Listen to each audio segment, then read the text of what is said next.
जो कल थे वही हैं सारे अभी। आप पहली बार आए हैं? ओके, ठीक है, ओके।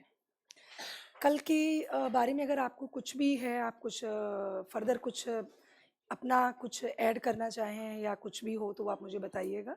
और मेरी बात हुई है तो जो भी आपका कंटेंट है, आवाज़ आ रही है मेरी आप तक, है ना? ओके, अच्छा, ठीक, ठीक ही है। हाँ, आ, उसको देखना पड़ेगा एक बार। हाँ, ऐसा देखिए। हाँ,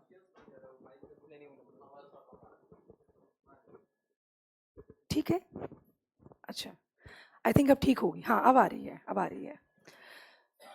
अ, जो आप लोग कंटेंट की बात कर रहे थे ना, आप कह रहे थे कि पूरा कैसे मैंने आपको सारा कल का टॉपिक समझा दिया था, कई सारे आपको कोटेशन बताए थे। मेरा उद्देश्य जो है और जो कल भी था, जो आगे रहेगा, सबसे पहला उद्देश्य ये है कि जो भी विषय ऐसे के नाम पर आप को दिया जा रहा है, आप जो विषय ले रहे हैं उसकी क्लैरिटी, उस पर्टिकुलर टॉपिक की क्लैरिटी आपके पास होनी चाहिए कि आप उसको देखिए, कुछ भी ऐसा मुश्किल नहीं है कि आपको लगे कि ये तो सभी जानते हैं, सभी समझते हैं। बट जो सब जानते हैं, जो सब समझते हैं, उस जानने और समझने को विस्तार देना और उसकी गहराई में जाना, अभी उद्देश्य यही है। फिर जब आप बात आई कि कैसे आप लिखेंगे एग्जाम में और पूरा ऐसे जब आएगा, आपको आई थिंक 3 ऐसे लिखने हैं, है ना? 300 का पेपर है, तो जो भी वहाँ चूज़ आप करेंगे। दूसरा, मैंने आपसे ये भी कहा था कि ये ज़रूरी नहीं है कि यही एक विषय आ रहा है, इससे जुड़े कुछ आदर्श और मूल्यों को लेकर कोई भी और टॉपिक आ सकता है। तो हमें इसी आधार पर जो हम यहाँ कुछ कुछ विषय उठाएंगे, आप उन्हीं आधार पर उनको तैयार करेंगे। ईमानदारी को लेकर बात हुई थी कि इससे जुड़े कुछ और विषय भी आ सकते हैं, तो आप उनको उसी हिसाब से आप एक्सप्लेन करेंगे। लिखित जब कंटेंट की बात आई तो बताया गया कि उस पर काम हो रहा है, वो हो जाएगा, वो आपको दिया जाएगा, और जो मेरी तरफ से उसमें जो भी सहयोग होगा वो भी मैं उनको करके मैं दूंगी, वो आपको मिल ही जाना है। जहाँ तक फिर ऐसे तो बहुत सारी चीज़ें हैं, आपको कंटेंट मिल ही जाएगा, तमाम जगह उपलब्ध होता है, आप उसको पढ़ लेते हैं। और 1000 वर्ड्स में आपको लिखना है, वो तो छोटा सा भी होगा, आप उसको आप बढ़ा भी देंगे, उसका विस्तार कर देंगे। मूल मुद्दा है कि हम कैसे कुछ ऐसे पॉइंट्स हाईलाइट कर सकें कि जो ज़रूरी हो सकते हैं, और हम उनको बेहतर तरीके से समझ के सामने वाले को ये बता सकें कि आप उसको बहुत अच्छे से समझ पा रहे हैं और आप समझ रखते हैं उतनी।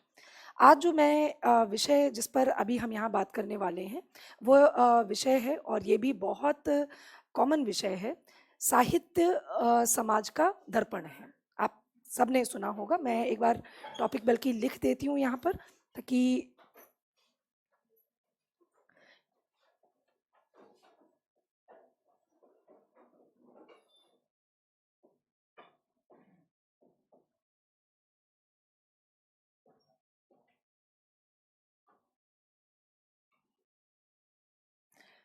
ठीक है, ये हमारा विषय है। अब करना क्या है, आप लोगों को बच्चों एक चीज़ समझनी है कि अब इससे जुड़ा हुआ, पहले तो आप विषय को समझकर आप इसको ओपन करिए, इसको हमें ओपन करना है, इसको सब खोलना है कि ये क्या है, इसके शब्दों पर ध्यान दीजिए, ठीक है? इसमें अगर आपको फोकस करना है तो वो क्या पूछ रहा है आपसे, आपने पूरे फ्रेज को समझा, पूरे इस पूरा पद जिसको हम कहते हैं, फ्रेज है या पद आप इसको कहेंगे, इसको आपने समझा, और ये पद क्या है, अपने आप में पूरा वाक्य है ना? आपसे जो उन्होंने, कारक को आप छोड़ दीजिए, पूरे क्रिया को आप छोड़ दीजिए, साहित्य समाज का संबंध इससे ये निकल कर आ रहा है। आपका जो अगले टॉपिक आ सकते हैं, वो जो भी और भी विषय से जुड़े आ सकते हैं, मान लीजिए साहित्य से कुछ भी रिलेटेड आ रहा है। अब मेरा जो यहाँ काम है, जो मेरी कोशिश है, जो आपको बताना, वो मेरी कोशिश, जो भी हमारे पास सीमित समय है, आगे जाकर भी मेरे पास जो भी ऐसा मुझे लगेगा कि आपको कुछ और बताना है, उससे जुड़ा कंटेंट भी मैं आपको दे दूंगी, आपको और चीज़ें मैं बता दूंगी। साहित्य को समझना, साहित्य क्या है, एक तो हमारा ये उद्देश्य है, हमें ये बताना है। दूसरा समाज और साहित्य का अंतः संबंध, यानी कि और ये भी मैंने देखा कॉमनली आता है, एक साहित्य, समाज, संस्कृति, इनको लेकर जो इनका कनेक्शन है, इनके संबंध क्या हैं, इस कनेक्शन को आपको बताना है। अभी हम संस्कृति पर बात नहीं कर रहे, संस्कृति एक बहुत ही व्यापक कॉन्सेप्ट है और संस्कृति अभी इसमें जुड़ा हुआ नहीं है। हमारे दो का जो इंटर रिलेशन है, साहित्य और समाज, इस पर बात करेंगे। अब यहाँ पर ये कह रहे हैं, मैंने आज सुबह आते हुए मैंने एक जैसे ही मेट्रो में मैंने एक डाला, साहित्य समाज का दर्पण है, तो हालांकि मैं सुन नहीं पाई क्योंकि मेरे पास ईयर प्लग्स नहीं थे मेरे अपने, तो उसमें किसी लेटेस्ट कोई इंटरव्यू आई थिंक होगा आईएएस का, और उसमें वो बहुत कुछ सेकंड्स की या 1 मिनट की एक क्लिप पड़ी हुई है जिसमें वो प्रश्न पूछा जा रहा है एक जो सामने अपीयर हुआ है एस्पिरेंट से कि साहित्य समाज का दर्पण है, आप इसके बारे में क्या कहेंगे, क्या आप मानते हैं इसको? आपको जब मौका मिले आप सुन लीजिएगा, उसका जो आंसर है फिर आप मुझे बताइएगा कि उसके आंसर से आप कितना इत्तेफाक रखते हैं, और अगर आपको इसका आंसर देना हो तो आप इसको कैसे देंगे। वहां तो ऐसे नहीं सुनाना है, वहां तो केवल एक लाइन मतलब जो प्रश्न पूछा गया है तो उसको आपको उतनी ही थोड़ी सी देर में आपको ये बताना है कि है तो कैसे है, नहीं है तो कैसे है। इस संबंध में बाकी चीजें आगे आएंगी कि जो कल आई थिंक मुझे वो स्टूडेंट नहीं दिख रहा है जो कल बच्चा था, नहीं है, तो कल भी जब ये बात थी कि सहमति या असहमति, मुझे लगता है कि इस संदर्भ में आपको दोनों चीजें आपको देनी चाहिए कि साहित्य समाज का दर्पण है। पहले तो हम इसको क्लियर करेंगे कि कैसे है, और हम ये मानते हैं तभी ये कहा जा रहा है कि साहित्य समाज को कैसे रिफ्लेक्ट करता है। दर्पण का मतलब ये है कि पूरा प्रतिबिंब उसमें आ रहा है, जिस देश का साहित्य है उस काल, उस युग, उस परिस्थिति को उस समय का साहित्य कैसे प्रतिबिंबित कर रहा है। आप जब उस दौर का, उस जगह का, अगर आप पाश्चात्य देशों के साहित्य की बात करें, वो देश जो वर्ल्ड वॉर के दंश से को जिन्होंने झेला है, first world war, second world war, जिसमें वो देश इन्वॉल्व थे, वहाँ का लिटरेचर क्या उसी तरीके के उस दौर में जो वहाँ का लिखा गया, या जिस समय का रेनेसा की आप बात करते हैं जो वहाँ का लिटरेचर है, क्या उसी समय उसी तरीके का लिटरेचर आपके हिंदुस्तान का है? और बल्कि मैं बात हिंदी की भी नहीं करूँगी, आप पूरे अगर भारतवर्ष की बात करें, तमाम भाषाएं हैं, पूरे लिटरेचर की बात करें, फिर अगर आप हिंदुस्तान के ही अलग अलग आप भाषाओं की बात करें, तो आपको आप उसमें भी डिफरेंस आप देखेंगे कि मराठी साहित्य, हिंदी साहित्य और दक्षिण भारतीय साहित्य, ये तो मैं मोटे मोटे नाम ले रही हूँ कि क्या उसी जगह उसी समय, क्या हालांकि ओवरऑल मोटे व्यापक परिप्रेक्ष्य में तो एक जैसा काम लगभग करता है, क्योंकि पूरा देश फिर अखंड भारत बन जाता है, और जहाँ खंड खंड होने की बात है तो उस पर्टिकुलर यानी कि जो एक भौगोलिक एरिया है वहाँ की क्या स्थितियाँ हो सकती हैं, क्या वही स्थिति नॉर्थ की है, वही स्थिति उसी समय साउथ की है, नॉर्थ ईस्ट, बिहार, जितना भी आप पूरा उत्तर, पूर्व, पश्चिम, दक्षिण के भारत की बात करें, तो उस समय का लिटरेचर कैसे उस समय के समाज का फिर कैसे दर्पण हो जाता है। एक ये चीज है, आप इसमें दोनों चीजें लेंगे। पहले तो आप इसके संदर्भ में जो ये कह रहा है, आप इसके संबंध को, साहित्य और समाज के संबंध को आप कनेक्ट करेंगे, और फिर मेरी समझ से आपको ये बताना चाहिए कि कई बार साहित्य ऐसा नहीं कर पा रहा है, और खासकर वर्तमान समय में, समसामयिक समय में आप एक बहुत जो मैं बात आपसे कह रही थी कि अगर जिस समय वर्ल्ड वॉर को लेकर या जितना भी जो नस्ल भेद को लेकर आप सिनेमा की बात करें, साहित्य की बात करें, जो मुद्दे वो उठाएंगे, हमारे यहाँ जिस तरीके का धर्म को लेकर जो विभाजन था देश का, या हमारे यहाँ जो दलित विमर्श के मुद्दे हैं, हमारे यहाँ नस्ल भेद के उस तरीके के मुद्दे नहीं मिलेंगे, रंग भेद के उस तरीके से मुद्दे नहीं मिलेंगे जो साहित्य या सिनेमा में वहाँ पर मिलेंगे। सिनेमा को भी लेकर अगर कोई आपके पास आता है तो भी उस पर आप ध्यान दे सकते हैं।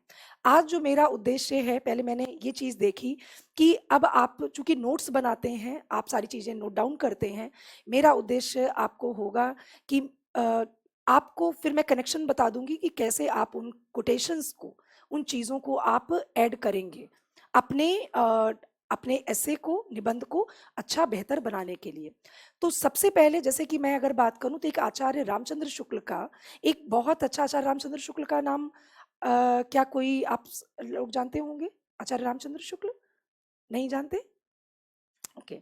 आचार्य रामचंद्र शुक्ल एक हिंदी साहित्य में बहुत बड़ा नाम है, और हिंदी साहित्य का इतिहास उन्होंने एक ऑथेंटिक वे में सबसे पहला हिंदी साहित्य का इतिहास आचार्य रामचंद्र शुक्ल ने लिखा था। उसके पहले भी बहुत प्रयास होते रहे, लेकिन जिस तरीके का वैज्ञानिक ढंग से उन्होंने पूरे हिंदी साहित्य के इतिहास के लेखन का काम किया, जबकि उतनी सारी सुविधाएं नहीं थी, सारी व्यवस्थाएं नहीं थी, तब उस मामले में उनको याद किया जाता है। इसके अलावा रामचंद्र शुक्ल के निबंध बहुत फेमस हैं। कल भी एक प्रश्न आया था कि मतलब बात ये आई थी, क्योंकि मेरा फील्ड लिटरेचर है, तो कहा गया कि ये तो साहित्यिक निबंध है, तो आप जो पढ़ रहे हैं वो गैर साहित्यिक भी नहीं है। साहित्य का एरिया इतना व्यापक है, जब आप निबंध पढ़ रहे हैं, निबंध में वर्णात्मक हैं, विवरणात्मक हैं, विचारात्मक हैं, भावात्मक हैं। तो आचार्य रामचंद्र शुक्ल या प्रेमचंद्र निबंध लिख रहे हैं साहित्य का उद्देश्य, मान लीजिए ऐसा कोई आपके पास आता है, तो प्रेमचंद ने पूरा लिखा हुआ है साहित्य का उद्देश्य, उससे आपको मैं अभी कुछ बताऊंगी, वो आप दे सकते हैं। रामचंद्र शुक्ल ने जितने भाव होते हैं, प्रेम क्या है, ईर्ष्या क्या है, भाव एवं मनोविकार के नाम से उन्होंने जो निबंध लिखे हुए हैं वो बहुत शानदार निबंध हैं। तो इन सारी चीजों में वहां पर आचार्य रामचंद्र शुक्ल हिंदी साहित्य के इतिहास की जब बात करते हैं, यानी कि हिंदी साहित्य का इतिहास क्या है, तब वो कहते हैं कि हिंदी साहित्य का इतिहास उस देश काल में रहने वाले लोगों की चित्त वृत्तियों, जो बदलते हुए उसकी चित्त वृत्तियां हैं, उनका इतिहास है। यानी अब ये समाज और साहित्य का संबंध है, जो आपको वहां पर आप चाहें तो इस कोटेशन से शुरू कर सकते हैं, या फिर जैसे आप चाहें उसको स्टार्ट कर सकते हैं। मैं इस कोटेशन को आपको मैं लिख दूं या मैं बोल दूं? ओके।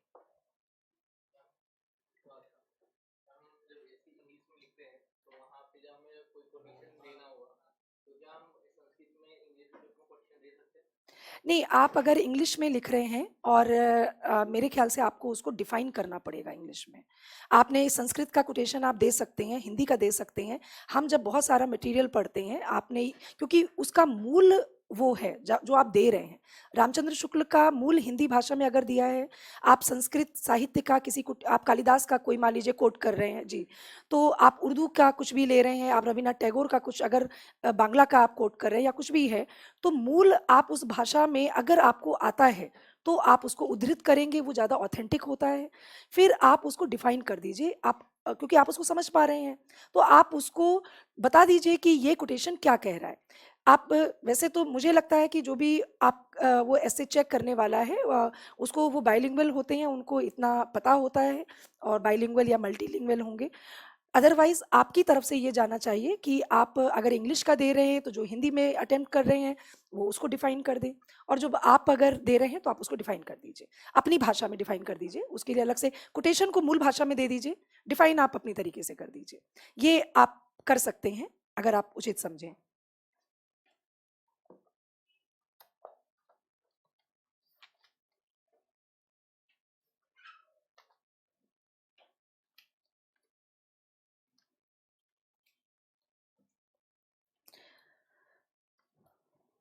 और इसी संदर्भ में हम समझेंगे कि साहित्य बेसिकली किसे कहते हैं, साहित्य क्या है।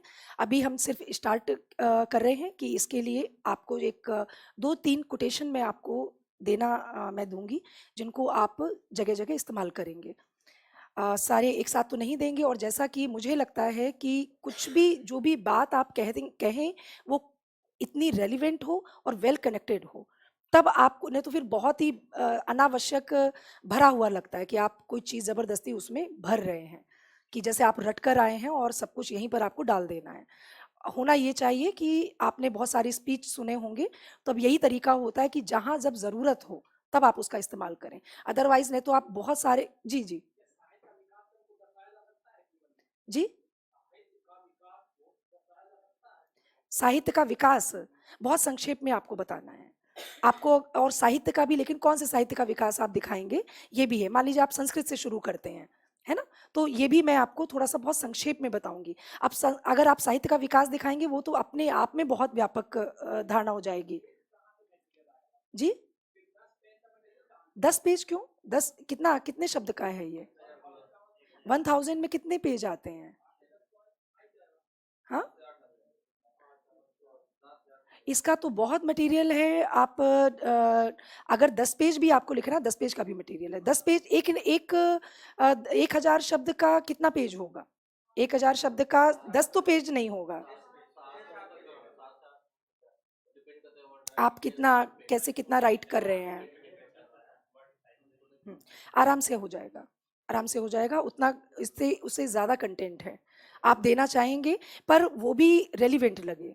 फिर देने में ये ना हो कि फिर वो इरेलीवेंट लगने लगे, कि आप ज़बरदस्ती कुछ ना कुछ उसमें दिए जा रहे हैं जो उसमें जुड़ाव नहीं आ रहा है। बाकी अभी हम बात करते हैं ताकि हमें पता चलेगा। पहले आप एक कोटेशन लिख लीजिए। क्या करना है? अच्छा,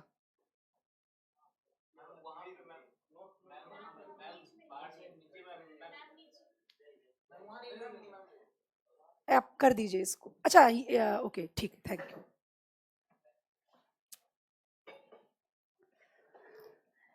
अ, प्रत्येक देश का, मैं बोलती भी जा रही हूँ, मैं लिख भी दे रही हूँ, ये रामचंद्र शुक्ल का कथन है।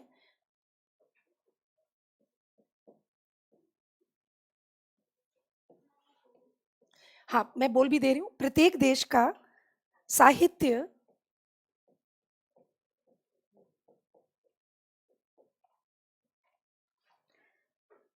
वहाँ की जनता की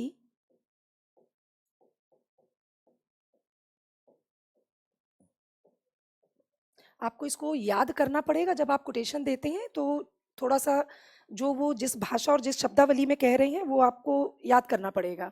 वहाँ की जनता की चित्त वृत्ति।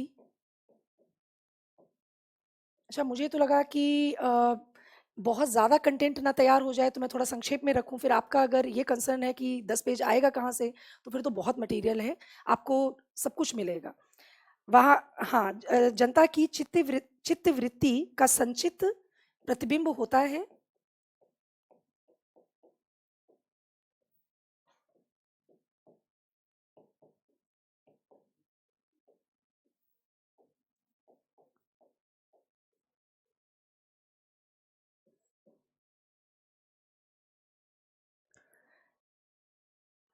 तब यह निश्चित है,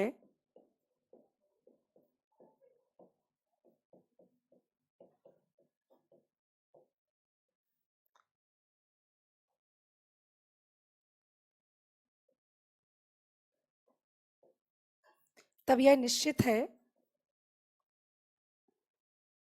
कि जनता की चित्त वृत्ति के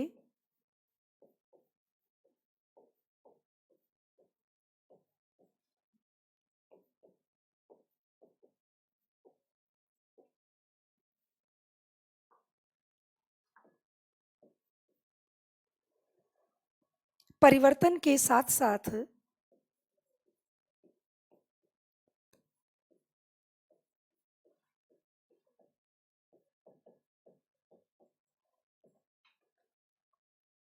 साहित्य के स्वरूप में भी अ,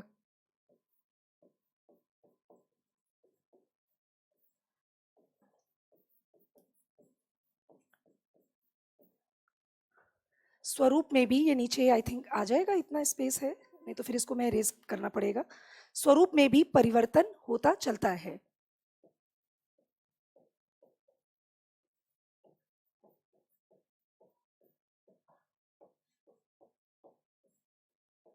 ये कथन है जब हिंदी साहित्य का इतिहास लिखते समय आचार्य रामचंद्र शुक्ल का,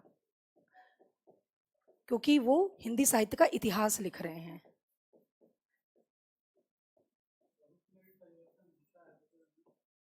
जी हाँ, क्या? परिवर्तन के साथ साथ साहित्य के स्वरूप में भी परिवर्तन होता चलता है। होता चलता है यानी कि ये साथ साथ की प्रक्रिया है, साथ साथ घटने वाली प्रक्रिया है। देखिए, अब यहाँ पर वो कह रहे हैं कि प्रत्येक देश का साहित्य, वो सिर्फ भारतवर्ष की बात नहीं कर रहे हैं, प्रत्येक देश की साहित्य की, यानी साहित्य बेसिकली जो समाज से जुड़ा हुआ है ना, वहां की जनता की चित्त वृत्ति का संचित प्रतिबिंब है। जिस आप दर्पण की बात कर रहे हैं, ये उसका ही एक एक्सटेंशन है, और उसी संदर्भ की ये व्याख्या यहाँ कर रहा है। यानी कि हर देश का साहित्य, वहाँ के लोग, जो उस देश में बसने वाले लोग हैं, आपको अगर उनके बारे में जानना हो, अभी आपको मैं और बताऊंगी कि जो निबंध लिखे गए, जो बहुत कहा गया, वहाँ पूरी जनमानस, यानी कि जो उस देश की पर्टिकुलर जो जाति समूह रहे हैं, उनको रिफ्लेक्ट करता है। आप अगर रामायण यहाँ पढ़ेंगे, यहाँ के आप जितने भी यहाँ का, आप वैदिक काल से आप उठा लीजिए, उस समय के बाद से लगाकर आज तक 21वीं शताब्दी तक का लिटरेचर, जो फिर जिस पर हम बाद में बात करेंगे कि कैसे क्वेश्चनेबल भी हो सकता है, क्या समाज, पूरे समाज को रिफ्लेक्ट करता है लिटरेचर, हम इस पर बात भी करेंगे कि जो भी लिटरेचर हमारे पास अवेलेबल होता है, क्या सभी वर्ग और सभी जाति, सभी समूह, सबको आप अगर बात करें, जिस जब आप इकाई की बात करते हैं या फिर समूह की बात करते हैं, इकाई से ही मिलकर जो समूह बनते हैं, उनको कैसे रिफ्लेक्ट करता है, इस पर हम बात करेंगे।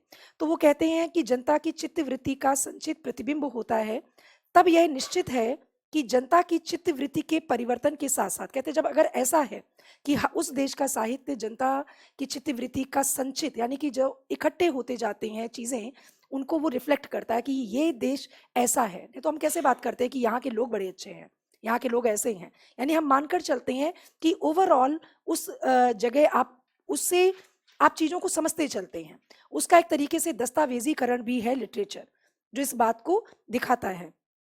जनता की चित्तवृत्ति, तब यह निश्चित है कि जनता की चित्तवृत्ति के परिवर्तन के साथ साथ साहित्य के स्वरूप में भी परिवर्तन होता चलता है। यानी कि जब एक एरा की आप बात करते हैं, आप अगर हिंदी साहित्य के काल के विभाजन की बात करेंगे, तो आदिकाल का जो लिटरेचर है वो मध्यकाल में भी जो भक्ति काल का लिटरेचर है वो रीति काल का जो लिटरेचर है वो आधुनिक काल में, और आधुनिक काल के लिटरेचर के भी जब हम उसके पार्ट्स करते हैं, भारतेंदु युग से शुरू होता है, यानी कि 1850 से, जिस समय 1857 अगर आप मान लें, 1857 से आप अगर डॉक्टर नगेंद्र का, अगर आप हिंदी साहित्य का इतिहास उनके संपादकत्व में आया है, अगर उसकी बात करें, तो वहाँ भी फिर ये स्थिति आती है, वो 1857, यानी कि जब पहला स्वाधीनता संग्राम, जिस पहला जो गदर है, जो 1857 में लड़ा गया था। यानी कि हम ये मानकर चलते हैं कि अब आधुनिक काल देश का इस समय से आया हुआ है। खासकर अभी हम 1857 देश के लिए,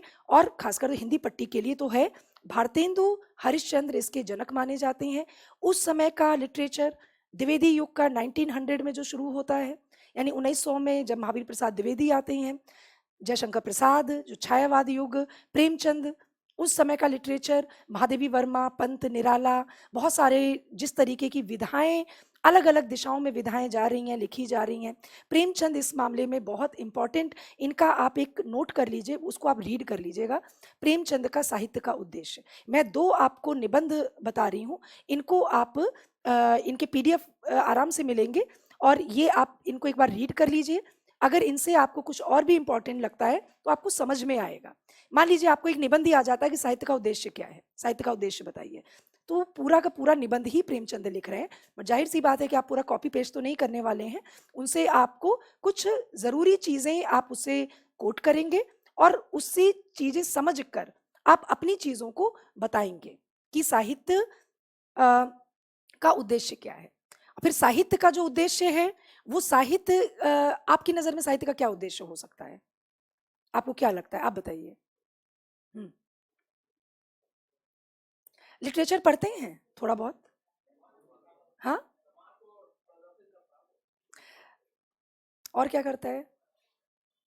मैम साहित्य में होता है कि जो सोसाइटी में लोग जो फील करते हैं, देखते हैं, तो उसी को अपना एक बुक फॉर्मेट में देते हैं।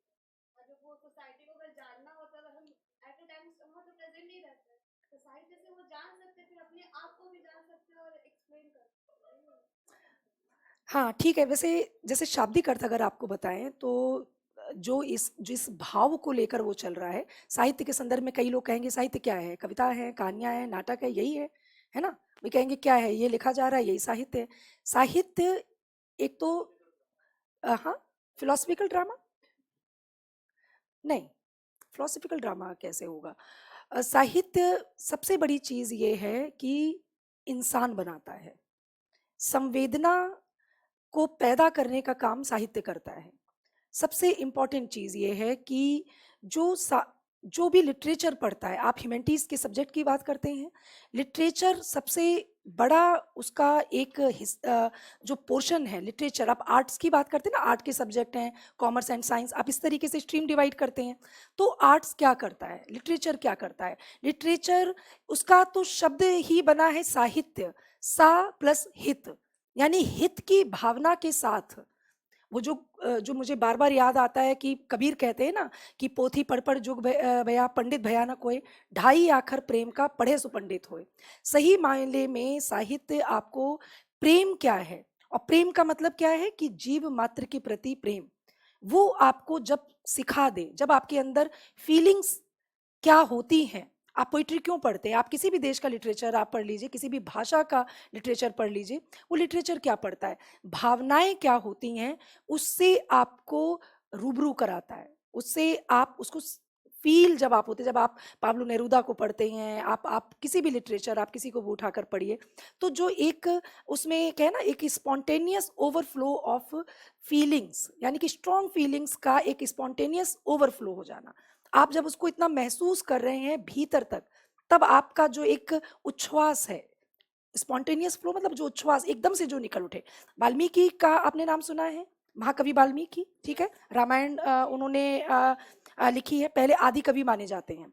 तो पहला छंद ये माना जाता है कि पहला छंद कैसे आया, पहला छंद जो लिखा गया, क्रोंच पक्षी, दो युगल प्रेमी थे, जो पक्षी हैं वो दो पक्षी प्रणय में लिप्त हैं, एक तीर आता है और एक पक्षी, उस जोड़े में से एक पक्षी की हत्या हो जाती है, जो जो दूसरा पक्षी है उसके वियोग में उसको जो आहत देखते हैं, उससे पहला छंद फूटता है।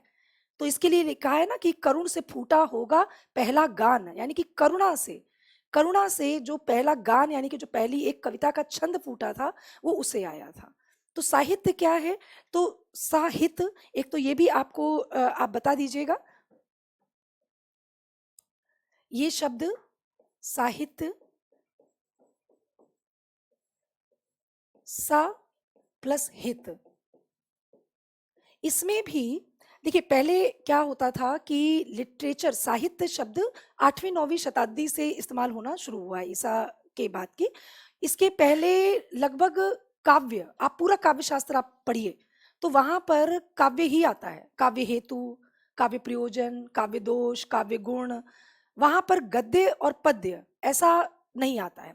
तो साहित्य में हम एक तो दो चीजें मानकर चलते, पर हम तो अभी काव्य, अब काव्य को हम कविता मानते हैं कि काव्य मतलब कविता, और साहित्य का मतलब होल लिटरेचर, जिसमें सारा कुछ आ जाएगा। तो साहित्य एक बेसिकली मतलब जो वांग्मय जिसको आप कहते हैं, वांग्मय किसे कहते हैं? वाणी का लिखित रूप, यानी कि जो वाणी है उसका लिखित रूप वांग्मय कहलाता है। तो साहित्य अगर व्यापक परिप्रेक्ष्य में चले तो आप कहेंगे ना कि अगर दर्शन है, ज्ञान विज्ञान है, तो हम वो भी लिटरेचर है।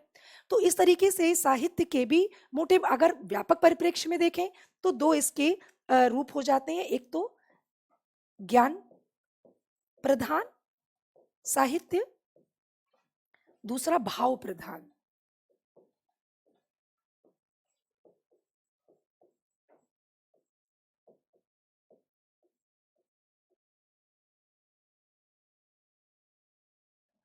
अब जब ज्ञान प्रधान साहित्य की बात करते हैं तो इसमें आप समझ पा रहे हैं कि जितना भी तर्क शास्त्र, बेसिकली शास्त्र, उस समय जो इसकी परिकल्पना की गई, तो ज्ञान प्रधान साहित्य में जो शास्त्र आते हैं वो इसके अंतर्गत आते हैं। ये आपको बताना है निबंध में, इसको भी मैं आपको लिखा दूंगी, इसको मैं बता दूंगी कि साहित्य को अब हमें डिफाइन करना है। एक तो आपने भूमिका दी, जिसमें आपने एक, मैंने कोटेशन आपको बताया था, रामचंद्र शुक्ल का कोटेशन आप दे सकते हैं, एक दो कोटेशन आप और दे सकते हैं।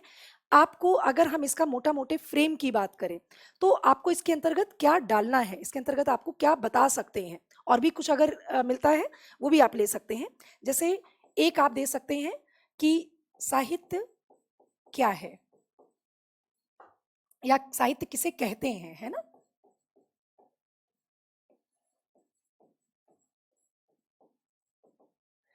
एक हमने ये बताया कि साहित्य जिसमें शाब्दिक व्याख्या हम करेंगे, शाब्दिक तौर पर, फिर इसकी हम शाब्दिक के बाद इसकी जो भावात्मक व्याख्या है कि कितने व्यापक परिप्रेक्ष्य में साहित्य को हम कवर कर रहे हैं। जैसे हम कहते हैं ना कि भाई मोटा मोटा तो इसको ये कहेंगे, लेकिन अगर आप इसके और इसके गहरे अर्थ में जाते हैं और व्यापक अर्थ में जाते हैं तो ये इतनी सारी एरिया को कवर करता है। जब साहित्य से जुड़े कोई भी निबंध आएंगे तो आप इनको कवर कर सकते हैं। साहित्य किसे कहते हैं आपको ये बताना है, जिसमें आप इसकी शाब्दिक व्याख्या करेंगे। जब आप शाब्दिक व्याख्या करेंगे तो आप ये भी बताएंगे, आप ये भी बताएंगे। ओके, देन आप इसकी भावात्मक व्याख्या करेंगे।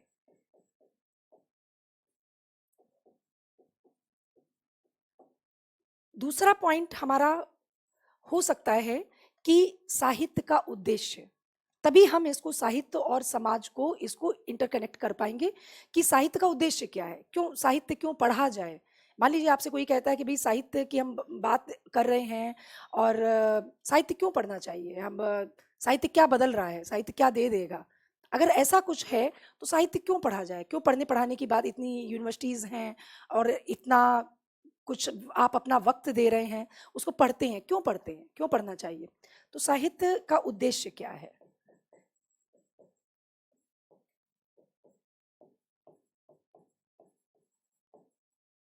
इस पर हम इसको भी हमें कवर करना है अपने उसमें। फिर मैंने जल्दी में हटा दिया क्या, ठीक है। किसमें, अच्छा, तो पहले तो साहित्य बैक कैसे करते हैं, ये लास्ट, ओके। मैं आपको इंग्लिश में, आप मुझसे अभी पूछिए।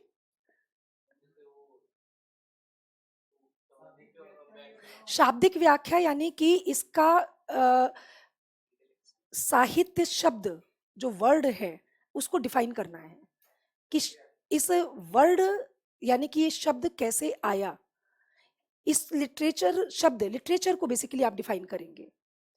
अब लेकिन एक चीज है कि आपका प्रश्न आएगा तो लिटरेचर को लेकर आएगा, उसमें लिटरेचर को लेकर जब आएगा तो आप उसमें सहित वाला शब्द तो नहीं दे पाएंगे, क्योंकि वो तो हिंदी का हो गया, वो तो साहित्य मतलब साधन हित सहित।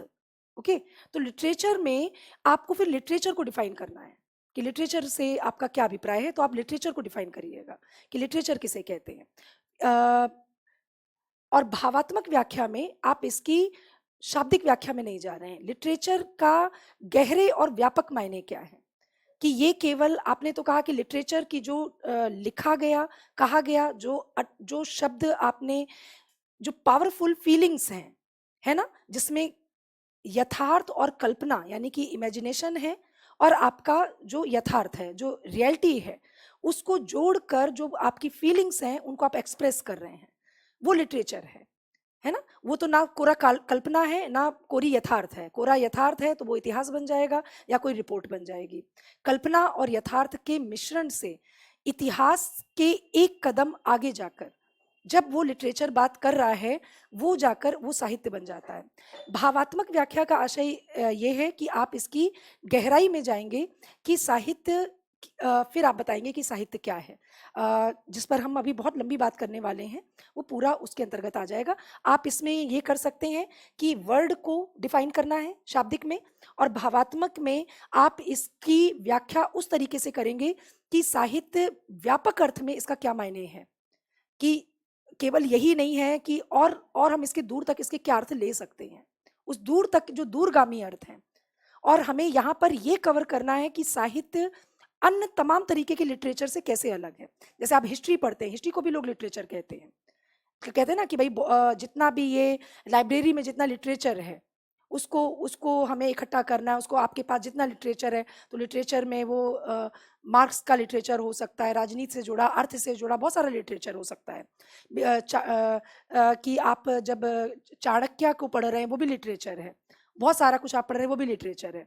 तो फिर ये लिटरेचर, प्रेमचंद का लिटरेचर और उस लिटरेचर में क्या फ़र्क है, ये आप जब देख रहे हैं तो यहाँ पर आप उस गहराई में जाएंगे। और ये तो पर्पस ऑफ लिटरेचर है, साहित्य का उद्देश्य, कि साहित्य क्या करता है, साहित्य क्यों पढ़ना चाहिए और क्यों हम उसकी बात कर रहे हैं, इस उद्देश्य में साहित्य का उद्देश्य ये कह रहा है। अब इसको हटा दें, ओके।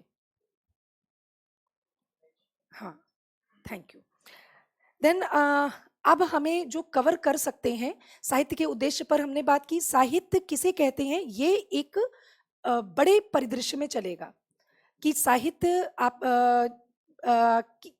हमने शाब्दिक अर्थ की बात की, भावात्मक अर्थ की बात की कि साहित्य क्या है। जैसे मैंने कहा कि भाव प्रधान साहित्य और ज्ञान प्रधान साहित्य। जब हम लिटरेचर कह रहे हैं तो समस्त वांग में, इसीलिए मैंने कहा कि वाणी का लिखित रूप, यानी कि जो हम बोलते हैं, जो भी शब्द है उसका पूरा लिखित रूप तो साहित्य में आ जा गया, तो वो तो बहुत व्यापक में हो गया। हमें बात करनी है भावात्मक साहित्य की। भावात्मक साहित्य का मतलब भी केवल भाव प्रधान का मतलब ये नहीं कि केवल फीलिंग्स से भरा हुआ है, उसमें ज्ञान नहीं है, ऐसा तो कतई नहीं है। वो ज्ञान तो है ही है, पर कोरा ज्ञान नहीं है। उसमें भाव और ज्ञान, यानी कि आपके इमोशंस और उसके साथ साथ नॉलेज किसका जो उसका जो मिक्स रूप है, वो लिटरेचर है। केवल ज्ञान नहीं वो दे रहा है, यानी कि ज्ञान जिसको आप विज्ञान तो विशेष प्रकार का ज्ञान है जी।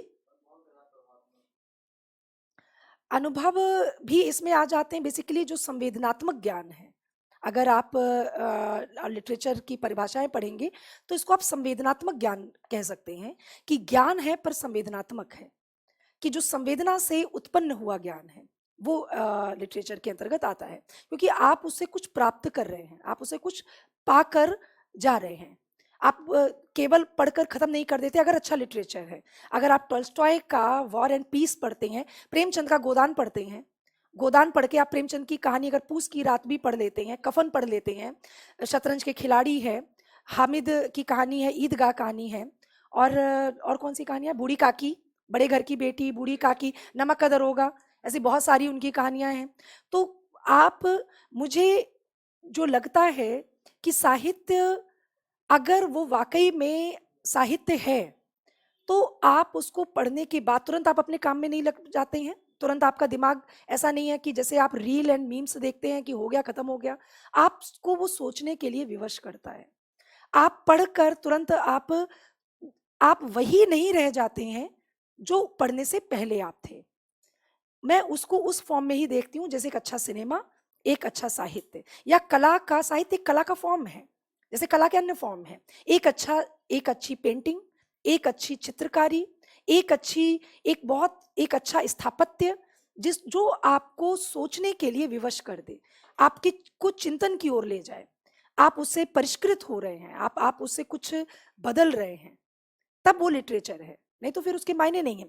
साहित्य की जो सबसे पहला जो मैंने अभी साहित्य बताया, शब्द और अर्थ, यानी कि आचार्य भामा ने जो इसकी साहित्य की जो परिभाषा दी है, शब्दार्थो सहितो काव्यम, यानी शब्द और अर्थ सहित, ये आपको बताना है या आपको लिखना है कि शब्द और अर्थ, यानी कि word and meaning, meaningless literature नहीं है।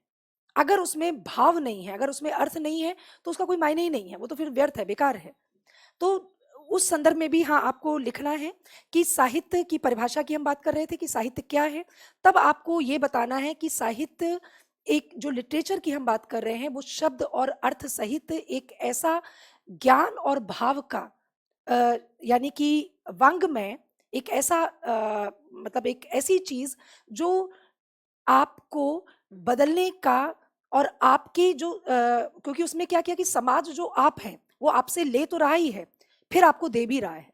तो केवल आप क्या सोच रहे हैं, केवल इतना ही नहीं, या जो घटित हो रहा है केवल इतना ही नहीं लिया, नहीं तो फिर इतिहास और साहित्य में फर्क नहीं रह गया। हमने जो घटित हो गया, अगर हमने केवल चित्त वृत्तियों का ही हमने केवल दर्ज कर दिया, तो लिटरेचर और हिस्ट्री में क्या फर्क है। वो प्रेमचंद जब कहते हैं कि साहित्य केवल दर्पण नहीं है, आपको ये भी बताना है, मशाल है, वो जैसे मशाल होती है ना कि आगे चलती है। राजनीति, वो कहते हैं साहित्य का उद्देश्य में जब वो बात करते हैं, वो कहते हैं कि साहित्य राजनीति के आगे चलने वाली मशाल है। राजनीति की जहां बात कर रहे हो, राजनीति एक व्यापक परिदृश्य में है। राजनीति का मतलब कोई पर्टिकुलर पार्टी या दल नहीं है। राजनीति का मतलब कैसे किसी देश को कोई चलता है और कैसे चलाया जाता है, वो है। मैं एक आपको प्रेमचंद का एक कोटेशन आप लिख लीजिए। अगेन जो बच्चे इंग्लिश में लिखने वाले हैं, आपको उनको मैं समझा दूंगी कि आप लिखेंगे प्रेमचंद के कोटेशन को प्रेमचंद के तौर पर ही लिखेंगे, फिर आप उसको डिफाइन कर सकते हैं। तो साहित्य के महती उद्देश्य यानी कि उसका एक जो ग्रेट उसका पर्पस है साहित्य का, उसका उद्देश्य कुछ समय में या कालखंड में सिमट जाने वाला नहीं है, उसका व्यापक उद्देश्य है। महती उद्देश्य एक शब्द है, आप लिखना चाहें लिख सकते हैं। महती यानी महान उद्देश्य या व्यापक उद्देश्य, व्यापक भी लिख सकते हैं। उसका व्यापक उद्देश्य क्या है? ये प्रेमचंद का, जब साहित्य के उद्देश्य की हम बात कर रहे हैं, ये उसके अंतर्गत भी आप दे सकते हैं। प्रेमचंद लिखते हैं कि साहित्य ये बहुत ही फेमस कोटेशन है। अगर ऐसा भी कुछ आपको इससे जुड़ा भी कोई मान लीजिए आ गया कि साहित्य राजनीति के पीछे चलने वाली सच्चाई नहीं बल्कि राजनीति के आगे चलने वाली मशाल है, राजनीति के आगे चलने वाली मशाल है, कुछ ऐसा अगर आ जाता है साहित्य राजनीति के आगे चलने वाली मशाल है। अब आपका साहित्य और राजनीति समाज से अलग नहीं है। सब कुछ यहाँ पर जो भी कुछ है, जो कुछ घटित हो रहा है, राजनीति से निर्लिप्त और निरपेक्ष कुछ भी नहीं है, सब कुछ सापेक्ष है, सारी चीजें उसमें समाहित ही होती हैं, सब कुछ जो भी घटित हो रहा है। तो आप इसका लिखिए, साहित्य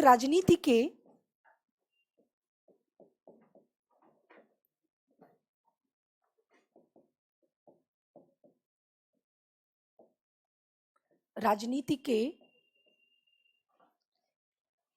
पीछे चलने वाली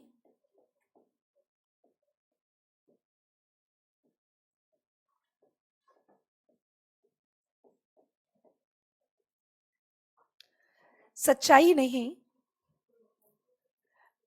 ये महती यानी कि महान या व्यापक उद्देश्य है साहित्य का। जी, महान आप व्यापक उद्देश्य लिख दीजिए या ग्रेट, अच्छा इंग्लिश में ओके। साहित्य का आप इसको लिखिए कि ग्रेट पर्पस तो नहीं लिखेंगे, मतलब उसका जो उसकी डेप्थ में जाकर जो उसका एक पर्पस सामने निकल कर आता है उसका। हाँ, नहीं, बेसिकली पर्पस तो है ही है, उद्देश्य क्या है? एक व्यापक के संदर्भ में एक एक लार्ज एस्पेक्ट में, है ना, उस परिदृश्य में, उस परिप्रेक्ष्य में। और बेसिकली अगर आप इसको एक क्या आपने कहा, पॉजिटिव ऑब्जेक्टिव, नहीं नहीं नहीं नहीं, आप इसको पर्पस में ही लिखिए कि इसका पर्पस क्या है, ऑब्जेक्टिव नहीं, इसका पर्पस क्या है, वो भी एक इसका एक ग्रेट एस्पेक्ट में क्या पर्पस है, साहित्य क्या करता है, उस तरीके से आप इसके बारे में बताना है। ऑब्जेक्टिव आप इसका सेंटेंस आप किस तरीके से आप इसको लिखने वाले हैं, जैसे कि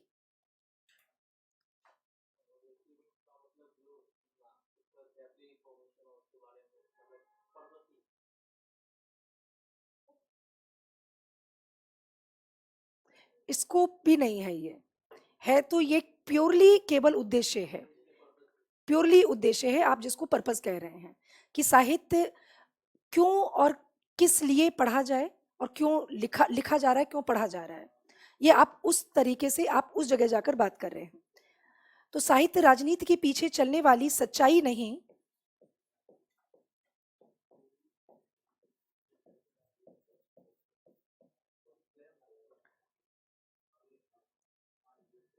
बल्कि राजनीति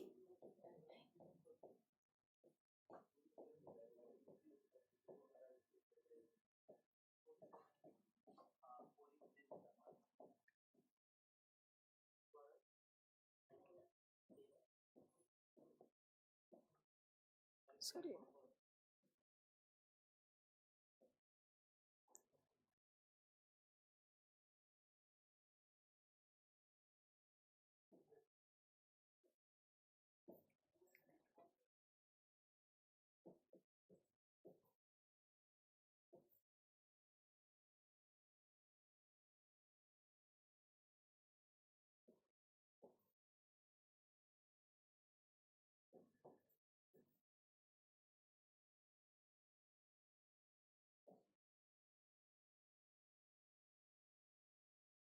ये प्रेमचंद का कथन है। और जब वो साहित्य के उद्देश्य पर बात करते हैं तब वो लिखते हैं ये। जी, सच्चाई है। मशाल, ये थोड़ा सा गड़बड़ हो गया, मैं इसको ठीक कर देती हूँ।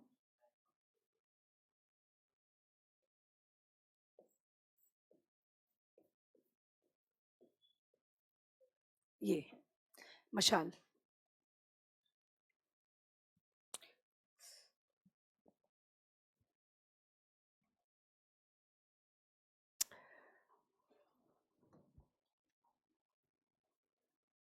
ओके।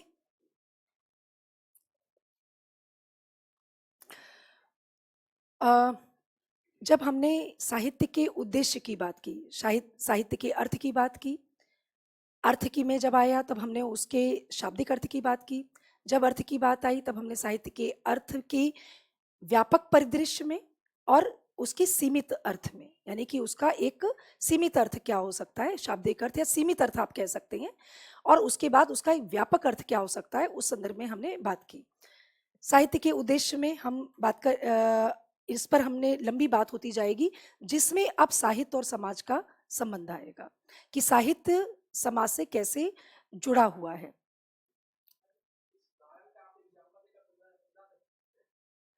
कि कैसे साहित्य राजनीति के आगे कैसे चलता है, कि आप देखिए साहित्य राजनीति के आगे में एक तो रिफ्लेक्शन है कि अगर आपने जैसे महाभोज आपने पढ़ा है मन्नू भंडारी का, महाभोज, महाभोज, हाँ, तो हाँ, हाँ, महाभारत क्या है, महाभारत साहित्य नहीं है, और रामायण क्या है, रामायण भी साहित्य है।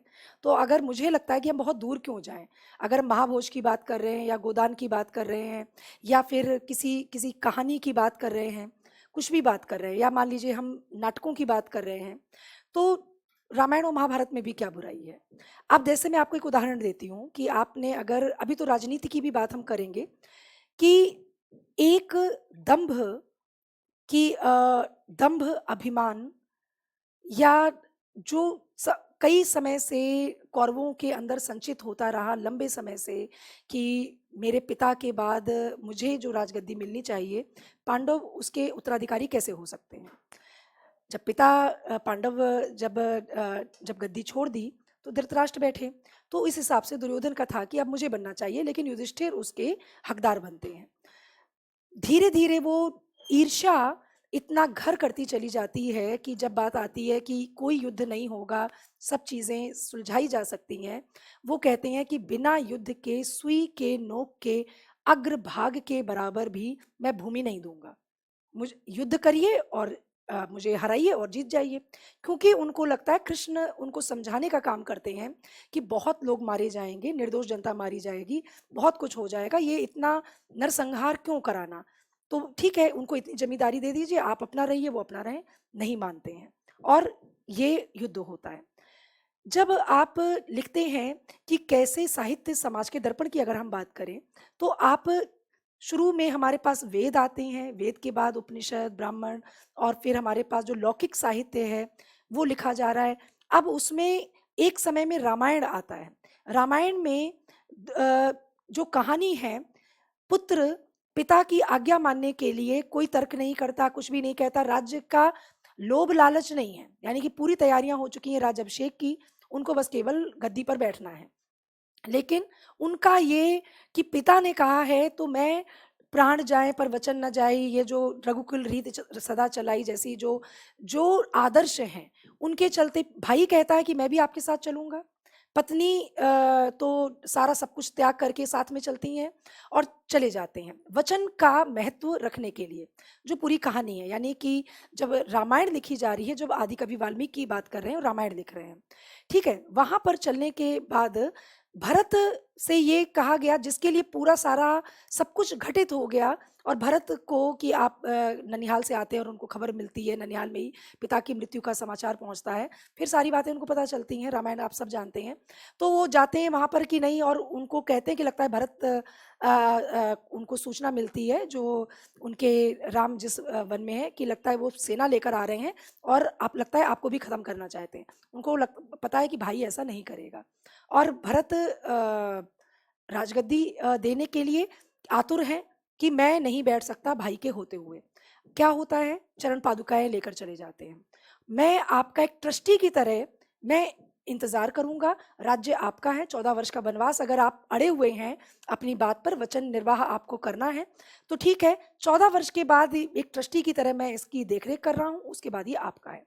उसके बाद जब महाभारत लिखा जाता है, उसमें जो ये हेल ऑफ डिफरेंस है, जो गैप है, वो लिटरेचर समय का जो गैप है, समाज, समय के साथ समाज कैसे परिवर्तित हुआ, उसका जो डिफरेंस है, वो आप महाभारत में देखते हैं कि कैसे चीजें बदलती हैं। अब आपने कहा कि राजनीति के आगे चलने वाली मशाल है। भारतेंदु हरिश्चंद्र का नाटक है भारत दुर्दशा, अंधेर नगरी। आप उसको किस तरीके से देखेंगे? वहां वो ये बताता है कि अगर राजा अविवेकी है, राजा अगर मूर्ख है, राजा को अगर चापलूसों और उसके सही व्यक्ति, मतलब उसके सही सलाहकार कौन हो सकते हैं, अगर राजा को इसका भान नहीं है तो फिर आपका राज्य चौपट होना ही है। तो क्या है अंधेर नगरी, चौपट राजा, टकासेर भाजी, टकासेर खाजा। आपको अगर उदाहरण देने हैं तो आप बेशक इनके उदाहरण दीजिए, और आप सब छोड़िए, कबीर आप पढ़ रहे हैं, कबीर आपने पढ़ा हुआ है, कबीर और कबीर के कितने दोहे हैं जो सांप्रदायिकता का उस समय तो जो द्वेष था, जो हालात थे, वो शायद उतने बिटर नहीं रहे होंगे जितने बाद के समय में इतनी बिटरनेस आई।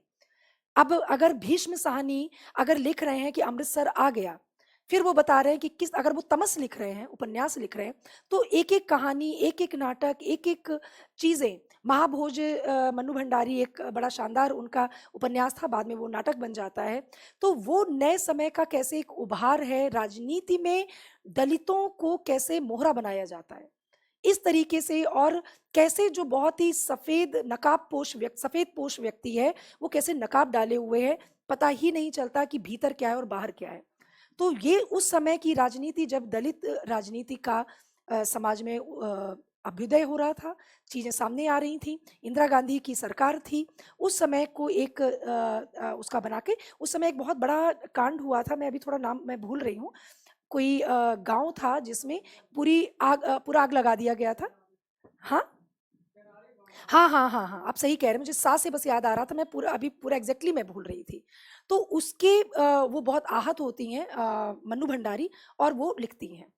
तो साहित्य राजनीति के ही आगे चलने वाली मशाल नहीं है, यानी कि सच्चाई नहीं है का मतलब वो सिर्फ रिफ्लेक्ट नहीं कर रहा है।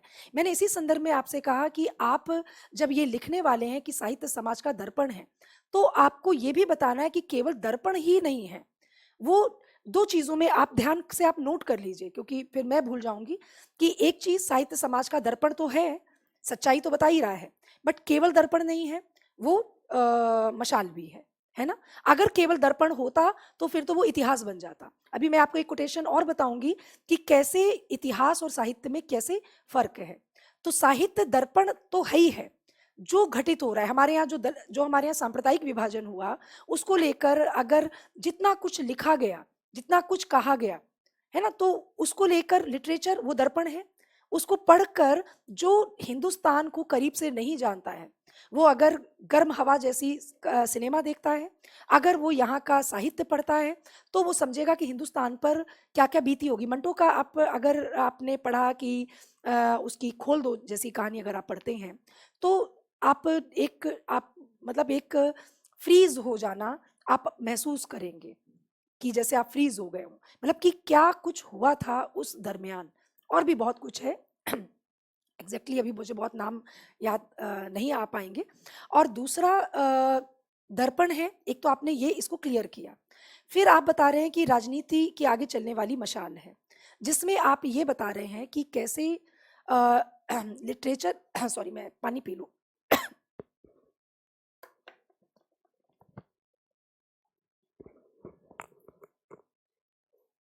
जब तक आप लोग कुछ क्वेश्चन सोचकर फिर आप मुझे बताइए।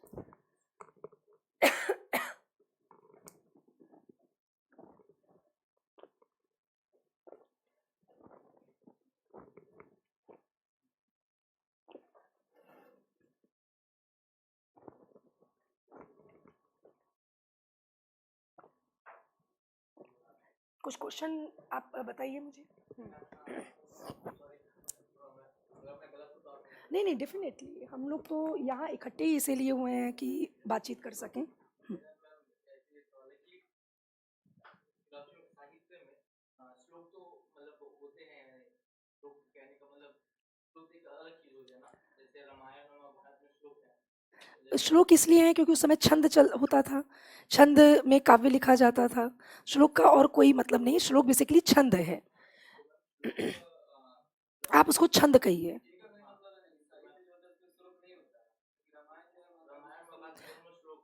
श्लोक क्यों कह रहे हैं आप उसे? आप उसे छंद कहिए ना, वो छंद है। वो छंद में जो काव्य क्या है, काव्य छंद विधान है, यानी कि शुरुआती जो समय था वो छंद में। ऐसे तो रामचरितमानस क्या है, रामचरितमानस को आप खारिज कर देंगे, आप तो कहेंगे ये तो दोहे और चौपाई में लिखा गया है ना।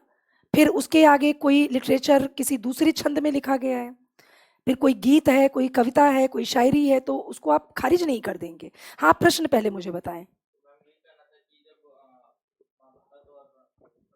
हम्म, हाँ आप श्लोक करिए, कोई दिक्कत नहीं है। फिलॉसफी, पहले तो हम लिटरेचर की बात कर रहे हैं और आप दर्शन की बात कर रहे हैं, है ना, कि वो दर्शन कैसे हुआ। दर्शन क्या है, दर्शन क्या है, दर्शन को आप डिफाइन करिए।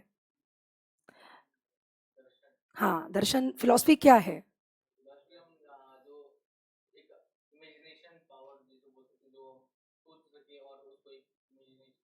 जो दर्शन, जो वो चीज जो सामने विजिबल नहीं है, आपने कहा ना कि इमेजिनेशन, यानी कि उसके पार जाकर क्या है, तो आपका आशय उसी से है, इमेजिनेशन। रामायण महाभारत क्या है, उसमें फिलॉसफी नहीं है। वो तो गीता, गीता रामायण महाभारत, उसमें तो बहुत फिलॉसफी है, बहुत सारी चीजें हैं। तो आप कह रहे हैं कि अगर उसमें श्लोक है तो उसमें दर्शन नहीं है, अगर वो गद्य में है तो फिलॉसफी है।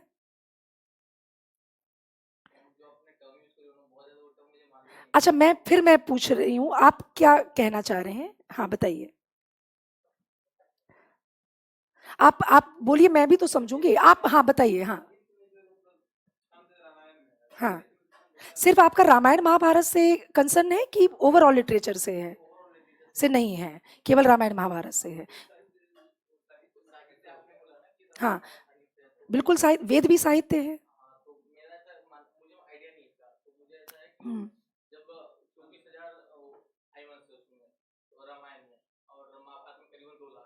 ओके। साहित्य, पहली बात यह है कि रामायण जब जो लिखा जा रहा है, रामायण क्या है, रामायण एक प्रबंध काव्य है, एक प्रबंध काव्य है, एक एपिक है, ठीक है, एपिक समझ रहे हैं आप, रामचरितमानस एक एपिक है। उससे आपकी आपत्तियां हो सकती हैं, उससे आपकी सहमतियां हो सकती हैं, लेकिन वो साहित्य का जो उसका जो पूरी करता है, जो साहित्य की जिसको कहना चाहिए कि कंडीशन, उसकी शर्त को पूरा करता है, वो रामायण महाभारत उस कंडीशन को पूरा कर रहा है।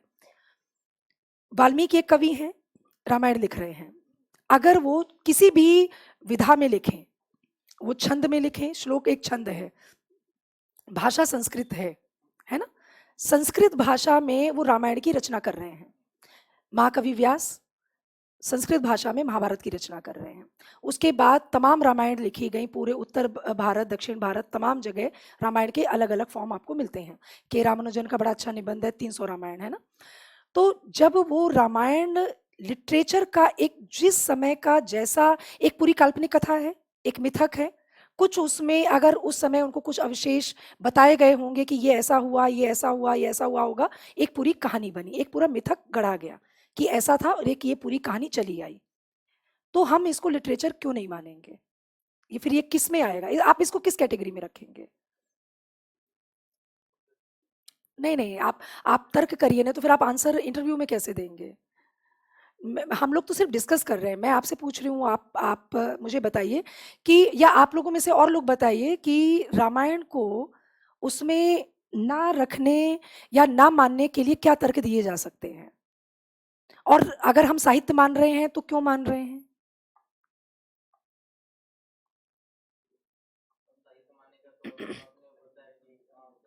हम्म, अच्छा, आपका आशय ये था कि वो दर्शन नहीं दे रहा है, साहित्य अगर रामायण है तो दर्शन नहीं है। साहित्य में छंद कैसे नहीं होता है? साहित्य में छंद नहीं होगा तो फिर आप सब कुछ नकार देंगे, फिर कबीर को फिर आप कैसे शामिल करेंगे? अरे साहित्य में बेटा छंद जब होता है तभी तो कबीर के दोहे को आप शामिल कर रहे हैं, नहीं तो फिर कबीर बाहर हो जाएंगे, है ना? ये तो छंद है ना। छंद क्या है? छंद एक एक यानी कि डेफिनेटली एक फॉर्म है, एक फॉर्म है जिसमें आप वर्णिक छंद कहते हैं, मात्रिक छंद कहते हैं। इतने वर्ण होंगे और इतनी मात्राएं होंगी, उस आधार पर उसके नाम रखे गए। ये दोहा, चौपाई, कुंडलिया, सोरठा और तमाम पूरा काव्य शास्त्र आप पढ़ जाइए तो बहुत सारा छंद के नाम दिखाई देंगे। निराला आते हैं, वो छंद के बंधन तोड़ देते हैं। वो कहते हैं कि हम नहीं मानते क्योंकि विचार ज्यादा महत्वपूर्ण है, भाव ज्यादा महत्वपूर्ण है, हमारा छंद हमें कंट्रोल कर रहा है। आपसे कहा जाए कि इतने ही चादर में पैर फैलाइए, आप कहेंगे हमारे पैर ज्यादा लंबे, हमारे लिए चादर बेकार है, हम नहीं, चादर अपने हिसाब की चादर बनेगी, चादर के हिसाब से पैर नहीं होंगे हमारे, है ना? हमारी जितनी, हमें जितना स्पेस चाहिए उतना हम अपना स्पेस लेकर रहेंगे। निराला कहते हैं हमें उतना स्पेस चाहिए, छंद हमारे लिए व्यर्थ है। तो जो आपका कंसर्न है, शायद मैं समझ पा रही हूँ, आप ये कह रहे हैं कि अगर ये दो काव्य जो प्रबंध काव्य हैं, महाकाव्य हैं, महाकाव्य हैं, है ना? जैसे खंड काव्य होता है, महाकाव्य होता है, गीत काव्य होता है, ये सारे फॉर्म हैं लिटरेचर के। गद्य पद्य दो फॉर्म होते हैं, एक तो कविता के फॉर्म में होता है, एक गद्य के फॉर्म में होता है। तो prose and poetry, and poetry के फॉर्म में भी जो आप छंद के में विधान कर रहे हैं, जो भी रचना कर रहे हैं, वो छंद का विधान है। उसमें आपका कंसर्न शायद ये था। फिर आप कालिदास बहुत कुछ लिख रहे हैं, भवभूति बहुत कुछ लिख रहे हैं, भास लिख रहे हैं, और भी बहुत कुछ बहुत लोगों ने लिखा जो संस्कृत को और गहराई से जानते हैं, वो संस्कृत पर बात करेंगे। तो फिर पूरा लिटरेचर ही खारिज हो जाएगा। अब गौतम बुद्ध आते हैं, जातक कथाएं उस समय कही जाती हैं। त्रिपिटक साहित्य क्या है? वो लिटरेचर नहीं है जो पाली में लिखा गया। महाकवि जैन, अब इसीलिए रामचंद्र शुक्ल ने कहा कि हम इसको लिटरेचर नहीं मानते हैं, क्योंकि उन्होंने कहा ये सारा धार्मिक साहित्य है। मतलब उन्होंने कहा कि ये धर्म को लेकर अगर पाली और प्राकृत उस समय का लिटरेचर लिखा गया तो हम कहते हैं कि हम इसको नहीं मानते। लेकिन अगर आप इसको खारिज कर देंगे, कबीर से पहले कहा कि गोरखनाथ निर्गुण जितना लिटरेचर लिखा गया, निर्गुण साहित्य आपको पता होगा, है ना? निर्गुण नाम सुना होगा। तो आप नाथ पंथ, सिद्ध साहित्य, सिद्ध साहित्य में 84 सिद्ध हुए, गोरखनाथ आपने नाथ सुना होगा। जो आगे जाके यानी कि बौद्ध धर्म के दो जो थे, वज्रयान और महायान, है ना? आप लोग सब पढ़ रहे हैं, सब जानते हैं, मुझसे बेहतर आप जान रहे हैं अभी, क्योंकि मैं अभी उसमें मैं नहीं जा रही हूँ। तो जब आप वो सारा पढ़ रहे हैं फिर तो सब खारिज हो जाएगा। जब आप उसकी एक शर्त है, जो आपका एक बहुत बड़ा मुद्दा, जो आपने फिलॉसफी की बात की, मेरा कंसर्न उस फिलॉसफी से है, मेरा कंसर्न छंद से नहीं है। क्योंकि अगर आप उसको खारिज कर देंगे तो फिर तो बहुत बड़ा लिटरेचर पूरा खत्म हो जाएगा, चला जाएगा। वो तो सिर्फ एक फॉर्म है कि हम इस फॉर्म में लिखें या इस फॉर्म में लिखें। तो रामायण महाभारत तो बहुत अच्छी तरीके से इसके अंदर फिट बैठ जाते हैं, उसी तरीके से कि जैसे कि आप किसी एक बड़े उपन्यास और एक किसी बड़ी रचना की बात करें कि किसी समय इंग्लैंड और समय कुछ हुआ होगा, उसको लेकर कोई एक बहुत सुंदर उपन्यास या सिनेमा बनाया गया होगा, है ना? उस तरीके से। तो और कुछ, और कोई प्रश्न? हाँ। हाँ, लौकिक साहित्य, लोक में जो प्रचलित कथाएं, गीत, नाटक, जितने भी पूरा लोक से जुड़ा हुआ, उनका कई बार लिटरेचर लिखित नहीं मिलता है। वो वाणी के थ्रू, बोल चाल में, यानी कि आप जैसे कि आप लोग जिन मतलब प्रदेशों से आ रहे होंगे, आप में से कुछ बच्चे यूपी के हैं, बिहार की तरफ के, झारखंड, छत्तीसगढ़, जिस तरफ से भी आ रहे होंगे, अलग अलग स्टेट से, दिल्ली के भी होंगे यहीं के। तो उसमें आप कई जगह आपके घरों में जो आपने देखा होगा, जो महिलाओं के गीत हैं, कई सारे ऐसे आपके परंपरा से चली आने वाली बहुत सारी ऐसी विधान होते हैं, वहाँ पर वो एक दूसरे के थ्रू चलते चलते हैं। चाहे वो जन्म के समय, विवाह के समय, इवन बहुत सारी कृषि के समय वो हो रहा है। तो जितने भी आपकी त्योहार क्या है, पर्व भी सारे लौकिक इसीलिए हैं। होली देखिए जी, नहीं, लोक साहित्य और मेरी समझ से तो नहीं है। लोक, जी, वो निर्गुण संत और कबीर का साहित्य, यानी कि वो लौकिक साहित्य वो सारा जो वाणी में बद्ध होता चला गया उस तरीके से, इसलिए वो जाकर वहां पर होता है कि वो सिर्फ लौकिक साहित्य नहीं रह गया। अब जब आप बात करते हैं कि ये कथाएं, वो कहानियां जिनको आप जो दर्ज नहीं हुए हैं, जब आप उनको दर्ज करने की बात करते हैं कि एक दूसरे के मुंह से वो लोक भाषा में और उस लोक के द्वारा, उस पर्टिकुलर जाति के द्वारा, उस पर्टिकुलर क्षेत्र के लोगों के द्वारा, जैसे हम कहते हैं कि छत्तीसगढ़ का लोक साहित्य है, कबीर केवल एक पर्टिकुलर स्थान के नहीं रह जाते हैं, एक पर्टिकुलर भाषा के कवि नहीं रह जाते हैं, एक किसी पर्टिकुलर मतलब जगह पे वो सिमट नहीं जाते हैं, फिर वो एक व्यापक परिदृश्य में एक व्यापक विचार के साथ, यानी कबीर जब आते हैं तो वो एक पूरे आपने कहा कि जैसे वो नाथ साहित्य है ना, उस पूरे वहां से जो कहा कि दक्षिण भारत से चला आ रहा था और उस विचार को रामानंद आते, उनके जो गुरु कहे जाते हैं, वो लाते हैं और वो आगे पूरा दर्शन जो वो आगे बढ़ाते हैं। फिर वो केवल एक लोक तक कैसे सिमट गया, वो लोक नहीं सिमट गया, वो तो व्यापक परिदृश्य में उसका फैलाव इतना हो गया व्यापक विचार और दर्शन के साथ। तो वो लोक कई बार एक सीमित उसमें एक टैग लग जाता है कि जो सीमित क्षेत्र और सीमित जगह की उसमें आप छाप देखेंगे, उसको आपको ये समझ में आएगा कि हाँ ये लौकिक साहित्य है, ये राजस्थान का लौकिक साहित्य है, ये पंजाब का है, ये हरियाणा का है, ये उत्तर प्रदेश का है। तो उस पर्टिकुलर स्टेट का जब उसमें एक पहचान दिखाई देने लगती है वो हो जाता है। इनका तो लौकिक एक एक विशेष उससे नहीं जुड़ा है, हाँ, बट लेकिन लोक और शास्त्र दोनों इसमें आ जाते हैं, लोक भी है और शास्त्र भी है। शास्त्र है जब उसमें विचार और दर्शन आ जाता है। शास्त्र क्या है? शास्त्र जिसमें एक विचार भी है और दर्शन भी है। जब अगर कबीर योग की बात कर रहे हैं, आप पूरी साधना पद्धति की बात कर रहे हैं, एक पूरी साधना पद्धति है ना वहां पर, हठ योग की बात करते हैं, कुंडलियां जागृत करने की बात करते हैं, कैसे आत्मा का परमात्मा में कैसे उनका एक पर्टिकुलर जो उनका दर्शन है उस दर्शन की बात कर रहे हैं। उस दर्शन की जब वो बात कर रहे हैं तो वो सिर्फ एक लोक की बात नहीं कर रहे हैं। जब वो लोक को लेकर अगर कोई बात अगर वो कह रहे हैं तो आप कह सकते हैं कि हाँ ये लोक के लिए कहा जा सकता है। तो लोक और शास्त्र यानी कि यहाँ आप उसको लौकिक लौकिक नहीं कहेंगे, ठीक है। और बाकी आप उसको कैसे मानते हैं? हाँ, तो ईश्वरीय परिकल्पना तो बहुत व्यापक हमारे, आप अगर बात करें सिर्फ भारतवर्ष की, तो ईश्वरीय परिकल्पना तो आप लोग अगर दर्शन पढ़ रहे होंगे, दर्शन से जुड़े विषय जरूर आई थिंक पढ़ रहे होंगे आप लोग, दर्शन से जुड़े नहीं पढ़ रहे हैं? अच्छा, तो अगर आप दर्शन से जुड़े अगर आप कुछ टॉपिक्स आप पढ़ते हैं या कवर करते हैं, तो दर्शन लौकिक चीज नहीं है, लोक नहीं है, वो तो वैसे ही उसका तो दायरा ही लोक के बाहर चला जाता है। वो तो इतना व्यापक परिदृश्य पे बात करता है, जो दिखाई ही नहीं दे रहा है वो तो उसकी बात कर रहा है कि जो है ही नहीं, उसको लेकर जो हमारी सारी एक बड़ी परिकल्पनाएं हैं कि आप आस्तिक और नास्तिक दर्शन की बात करते हैं, आप वेद और वेदांतों की बात करते हैं, सारे दर्शन की बात करते हैं, तो वो क्या कहता है? वो लौकिक तो हो ही नहीं सकता है वैसे भी।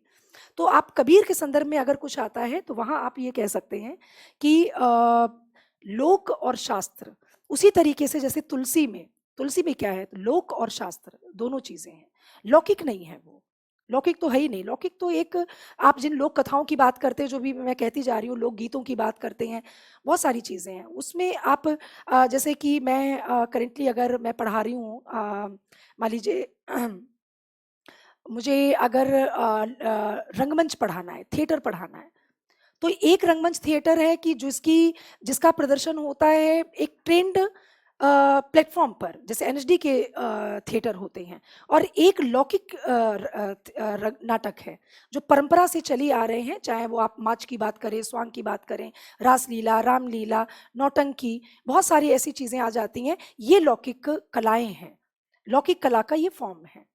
इस तरीके से मुझे लगता है ये विषय बड़ा है, इसको हमें समेटने में और वक्त देना चाहिए, अभी इसमें बहुत कुछ बचता है।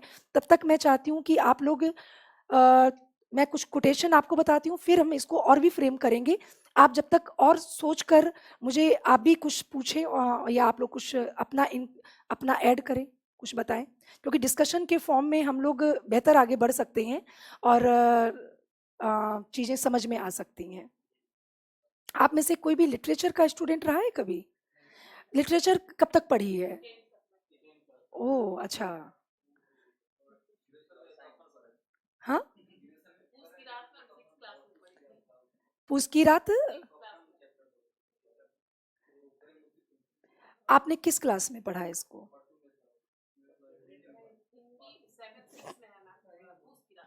हाँ, मैंने पूस की रात कहानी सबसे पहली बार पढ़ी थी इंग्लिश में, क्योंकि ये सिलेबस में कभी रहा होगा स्कूल में, मुझे हालांकि क्लास याद नहीं है। तब बस नीचे मुझे इतना याद है, हल्कू नाम मेरे जहन में रह गया। नाइन्थ नाइन्थ में यूपी बोर्ड, यूपी। अच्छा, नहीं, मैंने तो यूपी में पढ़ा है, तो वहाँ नाइन्थ से भी पहले थी और इंग्लिश में थी वो, किसी में लगी हुई थी, और मुझे क्लास याद नहीं है।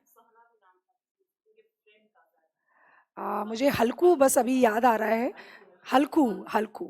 आप लोगों को कम से कम गोदान तो पढ़ना चाहिए। मुझे लगता है कि जब आप लिटरेचर की बात करते हैं तो गोदान 1936 में लिखा गया प्रेमचंद का, मतलब वो आखिरी उनका उपन्यास था। उसके पहले तो उन्होंने निर्मला, रंगभूमि, कर्मभूमि जो उपन्यास लिखे। तो गोदान बहुत बड़ा भी नहीं है, कभी चलते फिरते कभी मौका मिले तो खरीद लीजिए और उसको पढ़िए। जब आपको पूरी, जो हमारा देश कृषि प्रधान देश रहा है, और कृषि प्रधान देश में वो किसान की महागाथा उसको कहा जाता है, महाकाव्यात्मक उपन्यास है।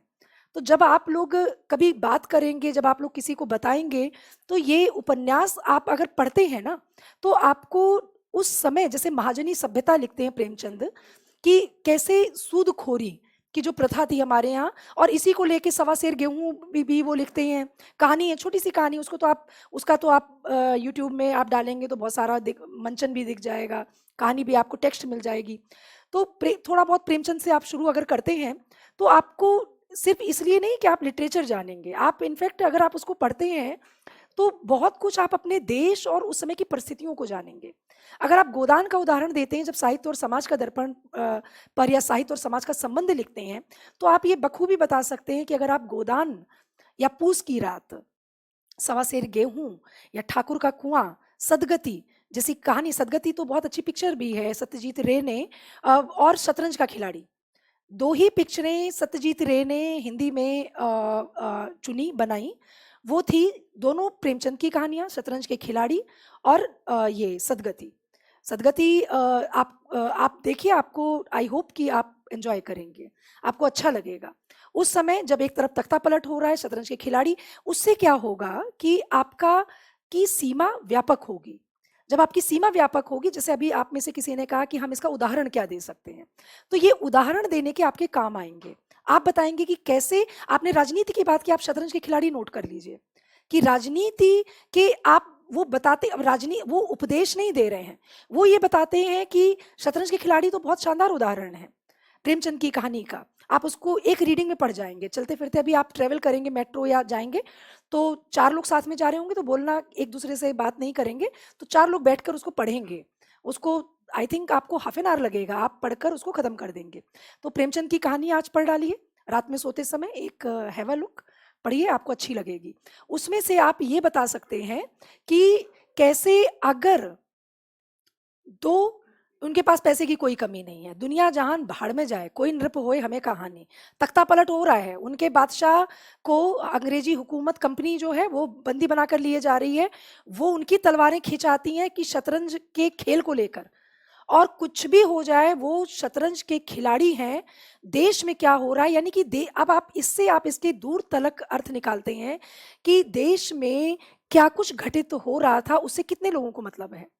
आप जो जमींदारी, जिनके मतलब नवाबों से और राजाओं से जो जिनके रिश्ते रहे हैं, वो लोग क्या कर रहे हैं, वो लोग ये कर रहे हैं कि भाई बस केवल अपनी अय्याशियां और अपने काम वो करते जा रहे हैं, बाकी चीज़ों से उनको मतलब नहीं है।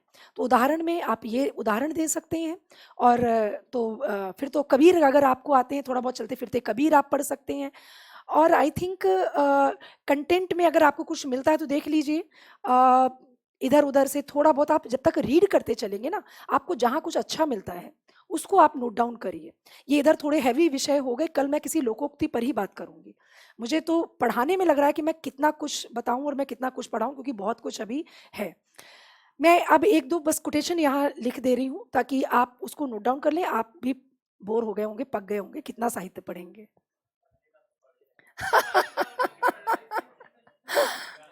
Okay, so interesting. अच्छा, ओके। मैं नेक्स्ट टाइम से मैं ये ध्यान रखूंगी, क्योंकि देखिए मेरी हिंदी की जो आदत है उसमें मुझे ये ध्यान रखना है। मुझे हालांकि बाकायदा बताया गया था कि इंग्लिश का भी करना है।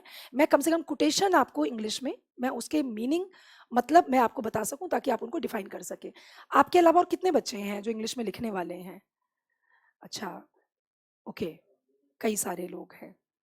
अच्छा, हिंदी जैसे मैं बोल रही हूँ वो आप समझ पा रहे हैं?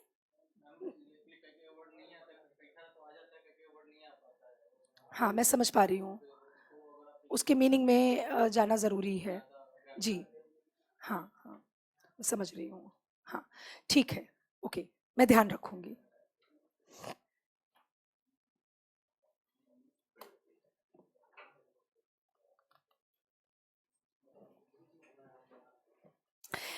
मैं आपको ना लिंक मैं बाद में बता दूँगी, अभी मैं आपको कुछ-कुछ कोटेशन में दिए जा रही हूँ, वो आप नोट कर लीजिए। ये वाला निबंध बल्कि आप मुझे लिख कर दिखाएँगे कि साहित्य समाज का दर्पण है। ये मैं आप मुझे बताएँगे कि कैसे आप उसको कनेक्ट कर रहे हैं, कैसे आप इसको जोड़ रहे हैं, और मुझे भी पता चले कि आप कैसे राइटिंग करने वाले हैं। जैसे अभी जब मैंने एक बात की, ये मैं सिर्फ़ अभी कोटेशन आपको दे रही हूँ। जब आपको बताना है, हाँ, कुछ कह रहे हैं आप? आपसे ही मैं कह रही हूँ, आप कुछ कह रहे थे क्या? जी, जी।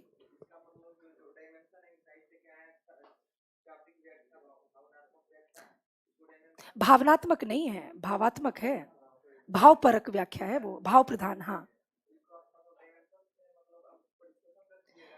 मैं सब बिल्कुल बता दूँगी, मैं बता उसको भी बता दूँगी। शाब्दिक अर्थ आपको सबसे पहले आपको ये बताना है कि साहित्य का, जैसे मैंने आपको बताया था कि साहित्य, अब आपके साथ लिटरेचर को आपको डिफाइन करना होगा अगर आप इंग्लिश में दे रहे हैं।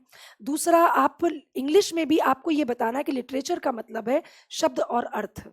बिना अर्थ के शब्द का कोई मायने नहीं है, लिटरेचर का कोई मतलब नहीं है। मीनिंगफुल जो शब्द है वही लिटरेचर का हिस्सा हो सकता है।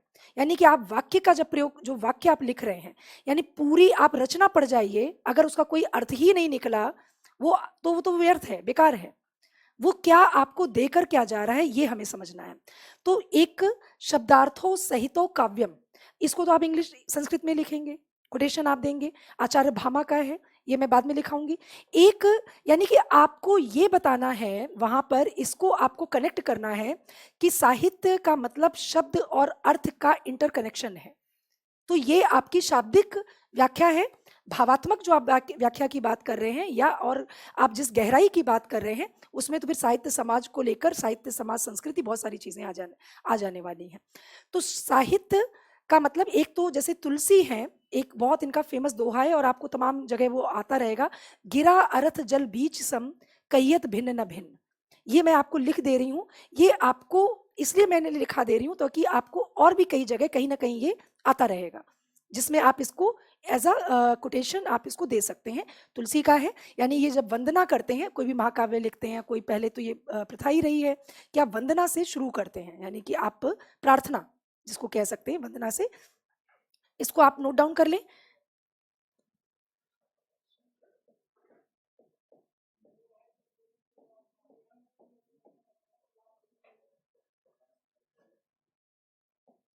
ये जल है,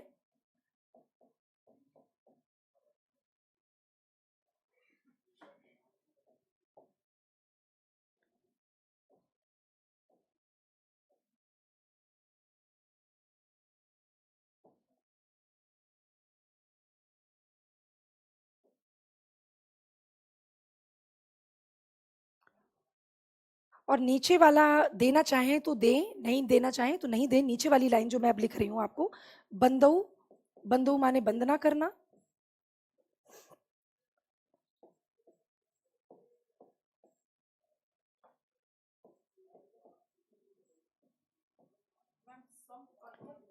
सम कहियत भिन्न न भिन्न, भिन्न न भिन्न अलग अलग है। राम पद जिन्हें, जिन्हें माने जिन्हें परम प्रिय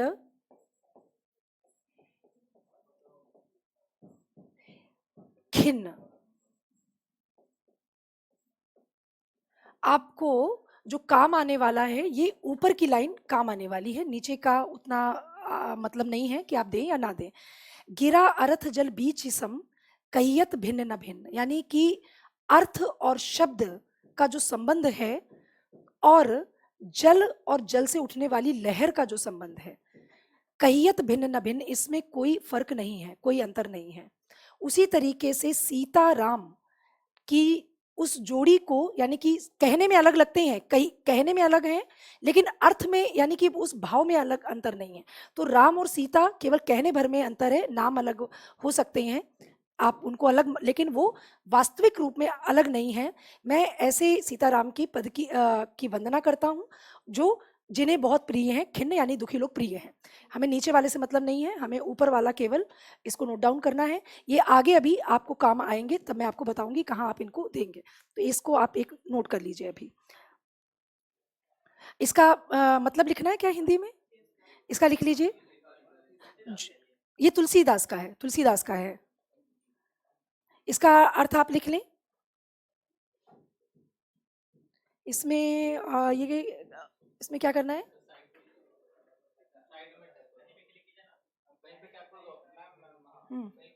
चलो मैं हटा ही दे रही हूँ इसको। आपने इसका हिंदी में आप लिखिए, जो वाणी और उसके अर्थ, वाणी वाणी वाणी मतलब जी वाणी, वाणी जो वाणी और उस वाणी का मतलब यहाँ शब्द से है, केवल आवाज, आवाज तो आ भी कर देंगे वो भी आवाज है, वाणी का मतलब शब्द से है, ठीक है। और शब्द भी सार्थक यानी कि अर्थ होगा। जो वाणी और उसके अर्थ, वाणी और उसके अर्थ तथा जल और जल की लहर, लहर तो आप जानती हैं जो वेव उठती हैं, जल और जल की लहर के समान, के समान, समान कहने में, समान कहने में अलग अलग हैं, अलग अलग हैं, परंतु वास्तव में, परंतु वास्तव में अभिन्न, अभिन्न यानी कि एक।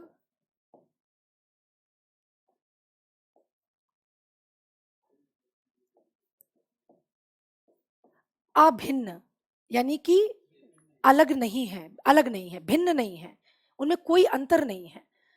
ये तुलसीदास का है। तो जब वो कहते हैं कि शब्द और अर्थ की वो बात कर रहे हैं, उसी तरीके से एक है, आप शब्द को अर्थ से अलग करके देखिए और अर्थ को शब्द से अलग करके देखिए। उसी तरीके से जैसे जल और जल से ही उठने वाली लहर, उसमें कोई फर्क नहीं है, वो एक समान है। हाँ बताइए बेटा। अभिन्न है, हाँ बस, बाकी मैं आगे का लिखा नहीं रही हूँ कि उसी तरीके से सीता राम के पद की वंदना मैं करता हूँ। हाँ बस एक इतनी लाइन के लिए है। मैं और दूसरा कोटेशन मैं एक दो लिखाकर मैं खत्म कर रही हूँ।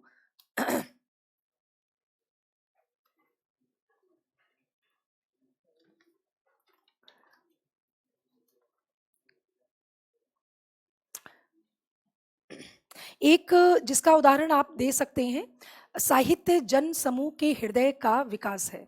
ये बिल्कुल एग्जैक्टली आपको कनेक्ट करेगा जो ये आपका टॉपिक है, साहित्य और समाज और संस्कृति। मैं लिख दे रही हूँ, साहित्य जन समूह, ये पूरा निबंध है।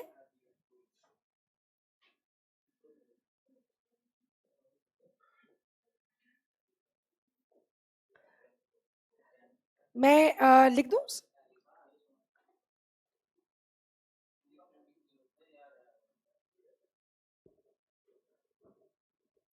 Thank you.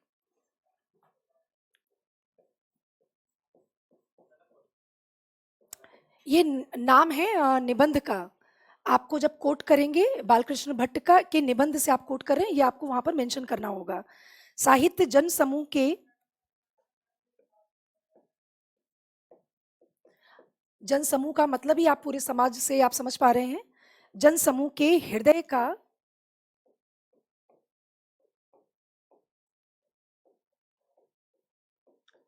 विकास है। ठीक है, ये निबंध है लिखा हुआ, निबंध बालकृष्ण भट्ट, इनके बारे में मैं आपको कल बता चुकी हूँ, इनका लिखा हुआ निबंध है ना।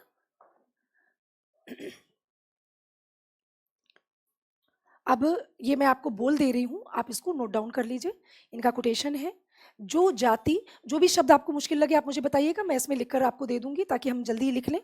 जो जाति जिस, मैं कोटेशन आपको बता रही हूँ, कोटेशन उद्धृत किया गया है, जहां से लिया गया है उसका नाम, इस निबंध का नाम ये है ना, निबंध ये है। और बाकी अब मैं आपको कोटेशन दे रही हूँ। जो जाति जिस समय, जाति का मतलब आप उससे मत समझिएगा कि कोई हाँ उससे नहीं है। जाति का मतलब जैसे कि हमने कहा कि उस समय जैसे आर्य जाति है ना, ये हमारे यहाँ जो हमने कहा ना, गंधर्व यक्ष किन्नर, उसके बाद ये जाति आई, फिर उसके बाद ये भारत देश में बसते चले गए, फिर उनका आए, फिर वो युद्ध के मामले में आए, वो किसी मामले में आए। तो जाति का मतलब उससे है, किसी कास्ट से नहीं है ये।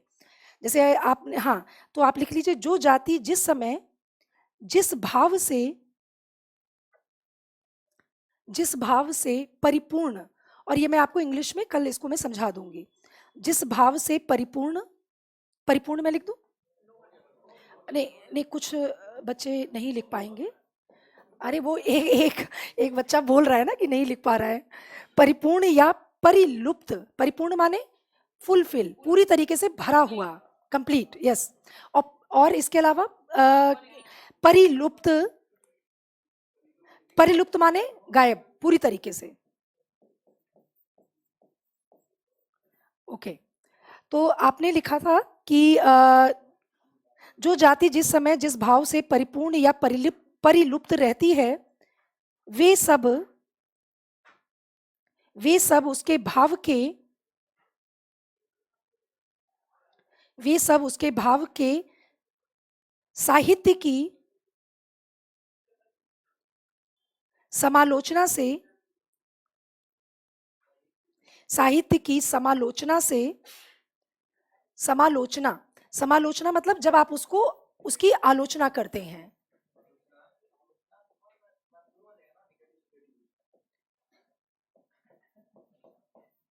अभी आपकी बात मैं समझ नहीं पाई, भी मैं सुनती हूँ उसको। समालोचना यानी कि सम्यक रूप से आलोचना, उसको सम्यक रूप से उसको एनालाइज करना। तो समालोचना से अच्छी तरह प्रकट हो सकते हैं, इसको फुल स्टॉप लगाइए। और हाँ, प्रकट हो सकते हैं। अब आप नेक्स्ट लाइन पर आ जाइए, ये भी इसी का है, नेक्स्ट कोटेशन है। ये वाला जो मैं अब लिखाऊंगी ये ज्यादा इंपॉर्टेंट है। साहित्य को, ये वाला आप टिक लगा लीजिए अपने ही नोट्स में, इसको आप दे दीजिएगा। मैं इंग्लिश में क्या इसको पूरा ट्रांसलेट कर दूं या मैं समझा दूं केवल? अब इंग्लिश में एग्जैक्टली कितना ट्रांसलेशन होगा, यानी कि एक्सप्लेन करने के लिए, है ना। चलिए मैं कोशिश करूंगी। साहित्य को यदि, नेक्स्ट आप लिखिए, साहित्य को यदि जन समूह, जन समूह यानी कि नेशन, नेशन मैं नहीं कह रही हूं, ये लेखक ने ही कहा है, जन समूह, ब्रैकेट में लिख दीजिए नेशन।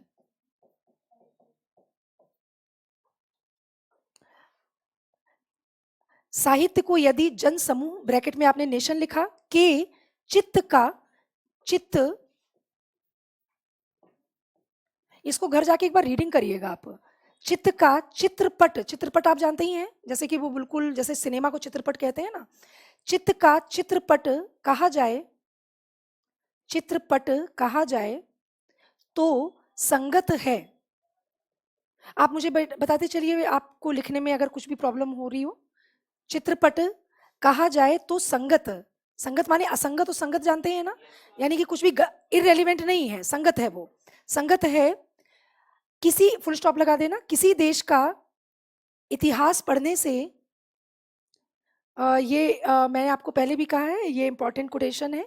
किसी देश का इतिहास पढ़ने से केवल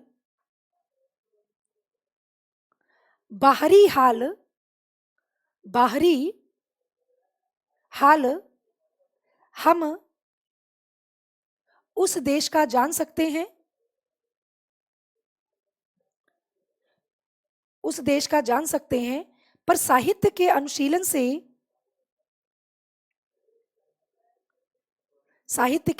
से कौम तो आप जानते ही हैं, कौम देश नहीं है बेटा, कौम, हाँ, कौम के सब समय समय के, कौम के सब, हाँ, के अनुशीलन, अनुशीलन,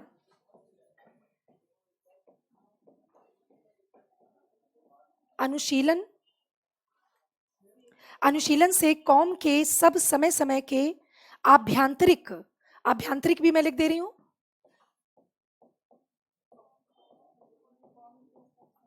समय समय के आभ्यंतरिक मैंने ऊपर लिख दिया है, आभ्यंतरिक, समय समय के आभ्यंतरिक भाव हमें परिस्फुट, परिस्फुट भी मैं लिख दे रही हूं,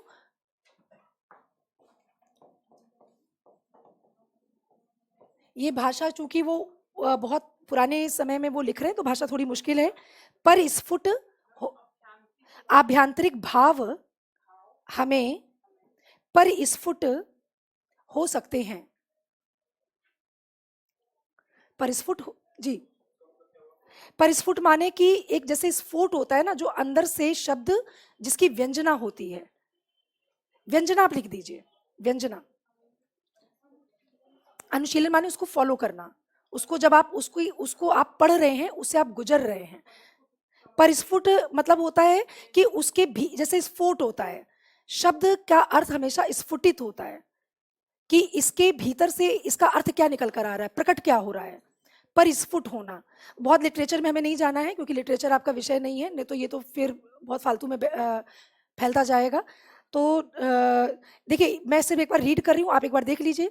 साहित्य को यदि जन समूह के चित्त का चित्रपट कहा जाए, यानी कि जिस देश का जो लिटरेचर है, अगर उस देश के रहने वाले लोगों का, उसको आप मान लीजिए कि जैसे कि कोई चित्रपट चल रहा है, मतलब वो पूरी एक जैसे रील चल रही है, वो रील की तरह है, बिल्कुल चलचित्र है वो, चित्रपट कहा जाए तो संगत है, यानी कि वो रेलिवेंट है, वो सही है, गलत नहीं है।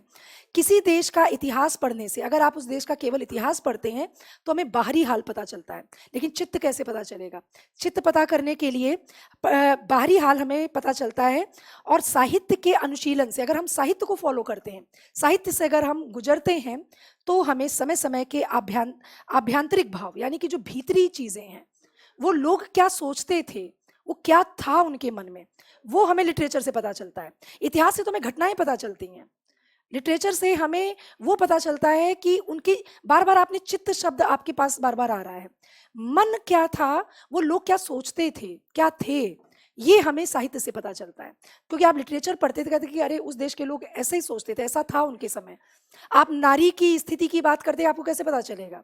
आप वर्ण आश्रम और विधवा विवाह तमाम बहुत सारी चीजें हैं, उन पर बात करेंगे तो एंडलेस चीजें हैं। जो पूरा दंश था, कितनी कैपेसिटी है आप में जी? ये भी बात, ये तो उसी का ही आगे का था।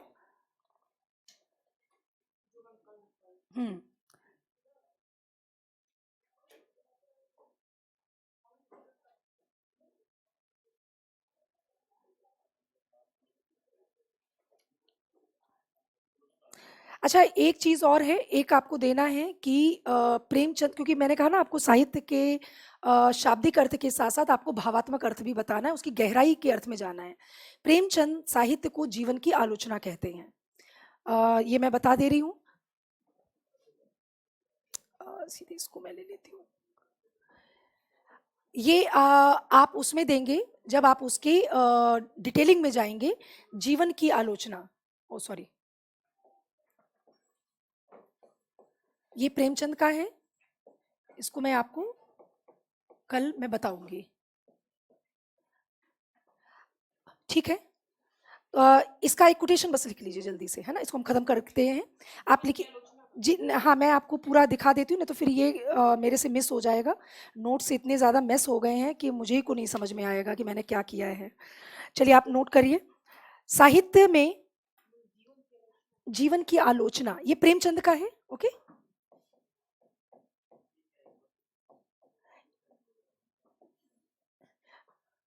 जैसे आप बताएंगे ना कि साहित्य किसे कहते हैं, क्या है, तो इन्होंने जीवन की आलोचना यानी कि एक क्रिटिक ऑफ लाइफ, क्रिटिक यानी कि उसकी जो क्रिटिकल तरीके से उसको डिफाइन करना, लाइफ को, उसका एक क्रिटिक क्रिएट करना लाइफ का, लिटरेचर ये करता है। केवल आपको वो कविता कहानी नहीं सुना रहा है, वो एक पूरे लाइफ का एक जो क्रिटिकल एनालाइज क्रिएट कर रहा है, वो ये बता रहा है। लिटरेचर ये कर रहा है, यानी कि केवल तारीफ करके अच्छी अच्छी बातें नहीं करके आप आलोचना करते हैं ना, आलोचना का मतलब ये होता है कि विशेष तरीके से आप जब देख रहे हैं चीज को तो उसके सारे एस्पेक्ट्स पर आपकी नजर है। क्रिटिक्स भी यही करते हैं, केवल निंदा करना क्रिटिक का मतलब नहीं है। सारे एस्पेक्ट्स जब आप कवर कर रहे हैं, वो क्रिटिकल एनालाइज करते हुए लिटरेचर का काम है लाइफ को एनालाइज करना, ये करता है लिटरेचर। तो जीवन की आलोचना प्रेमचंद ने कहा है। ये जब आप इसके अर्थ में आप जाएंगे, एक कोटेशन आपको मैं भी लिखा दे रही हूँ, आप प्रेमचंद का है, आप बस नोट करिए। साहित्य में प्रभाव उत्पन्न करने के लिए,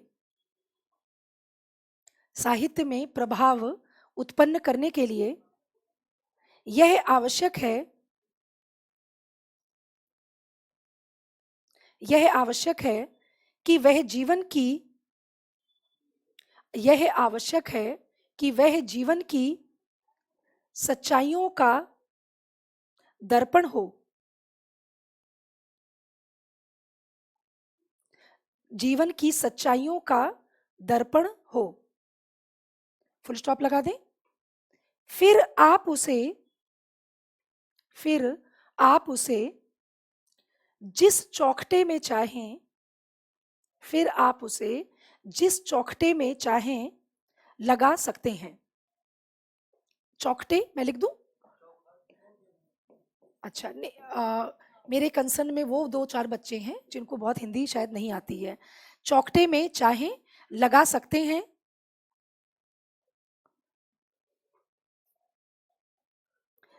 थोड़ा सा एक हाइफन लगाइए। चिड़े की कहानी, चिड़े, चिड़े क्या होता है? चिड़िया, चिड़िया और चिरौटा है ना। चिड़े की कहानी मैं इसको आपको समझा दूंगी कल। ये कहानी है,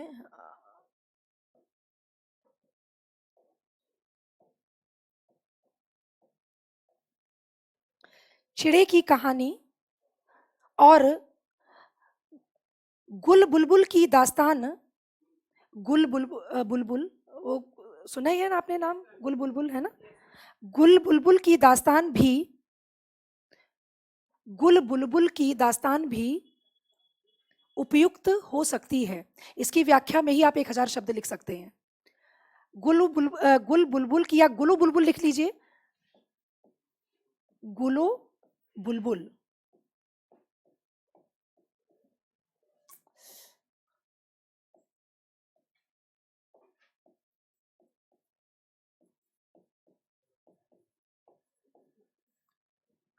की दास्तान भी हो सकती है, हाँ उपयुक्त हो सकती है, करेक्ट। फिर जो मैंने जीवन की आलोचना लिखाया था, एक लाइन आप छोड़िए, नेक्स्ट पैराग्राफ से आप एक लिखिए, या आप इसी से कंटिन्यू भी कर सकते हैं।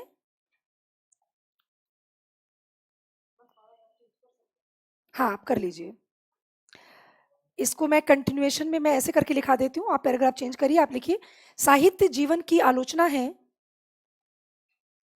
साहित्य नेक्स्ट है, ये सारा प्रेमचंद का है। साहित्य जीवन की आलोचना है, चाहे वह, फुल स्टॉप लगा देना, चाहे वह निबंध के रूप में हो, चाहे वह निबंध के रूप में हो, कॉमा, चाहे कहानियों के या काव्य के, चाहे कहानियों के या काव्य के, कहानियों के या काव्य के, कॉमा, उसे हमारे, उसे हमारे जीवन की आलोचना, उसे हमारे जीवन की आलोचना और व्याख्या करनी चाहिए।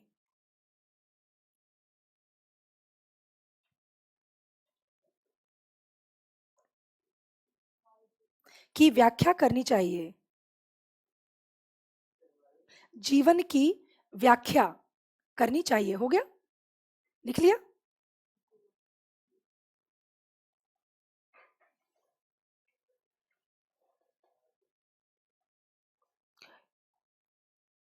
फिर पैराग्राफ चेंज करिए। जब साहित्य पर, मैं आपको कंटेंट दे रही हूं, आप लिखिए, फिर अगला कंटेंट मैं कल दूंगी। पैराग्राफ चेंज करिए। जब साहित्य पर संसार की नश्वरता, यानी कि सब कुछ खत्म हो जाता है, नष्ट हो जाता है। जब साहित्य पर संसार की नश्वरता,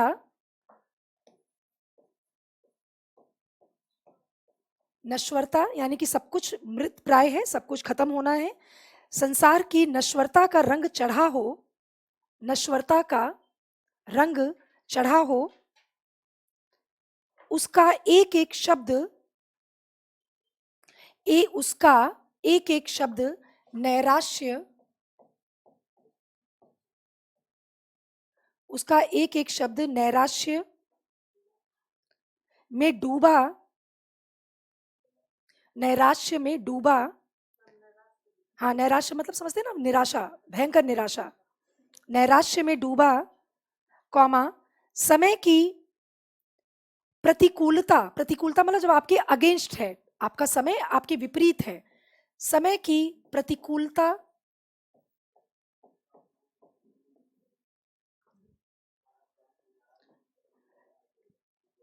प्रतिकूलता के रोने से, प्रतिकूलता के रोने से भरा और श्रृंगारिक भावों के,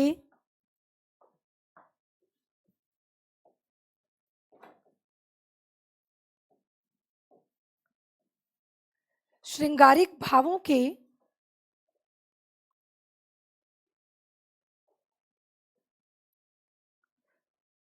के नहीं, सॉरी, का लिखिए। श्रृंगारिक भावों का प्रतिबिंब बना हो तो समझ लीजिए, श्रृंगारिक भावों का प्रतिबिंब बना हो तो समझ लीजिए कि जाति, प्रतिबिंब बना हो तो जाति, समझ लीजिए कि जाति जड़ता और ह्रास के, ह्रास मतलब होता है उसका पतन होना, जड़ता, ये भी प्रेमचंद का है, ठीक है, मैं, आप लोग समझ रहे हैं ना। जड़ता और ह्रास के, मैंने जो क्या लिख रहा था, ह्रास लिखना है। ह्रास, ह्रास माने होता है पतन।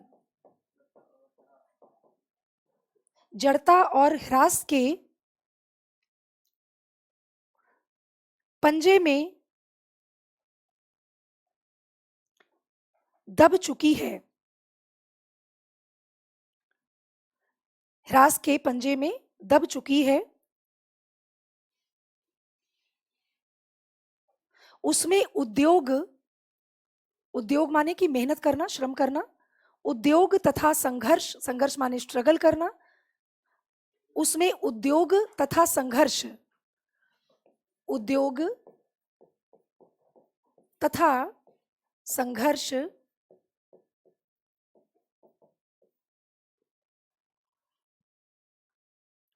का बल बाकी नहीं रहा, का बल बाकी नहीं रहा,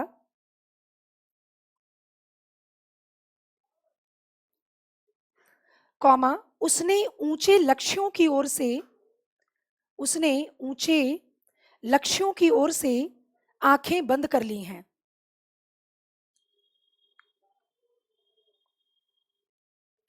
ऊंचे लक्ष्यों की ओर से आंखें बंद कर ली हैं और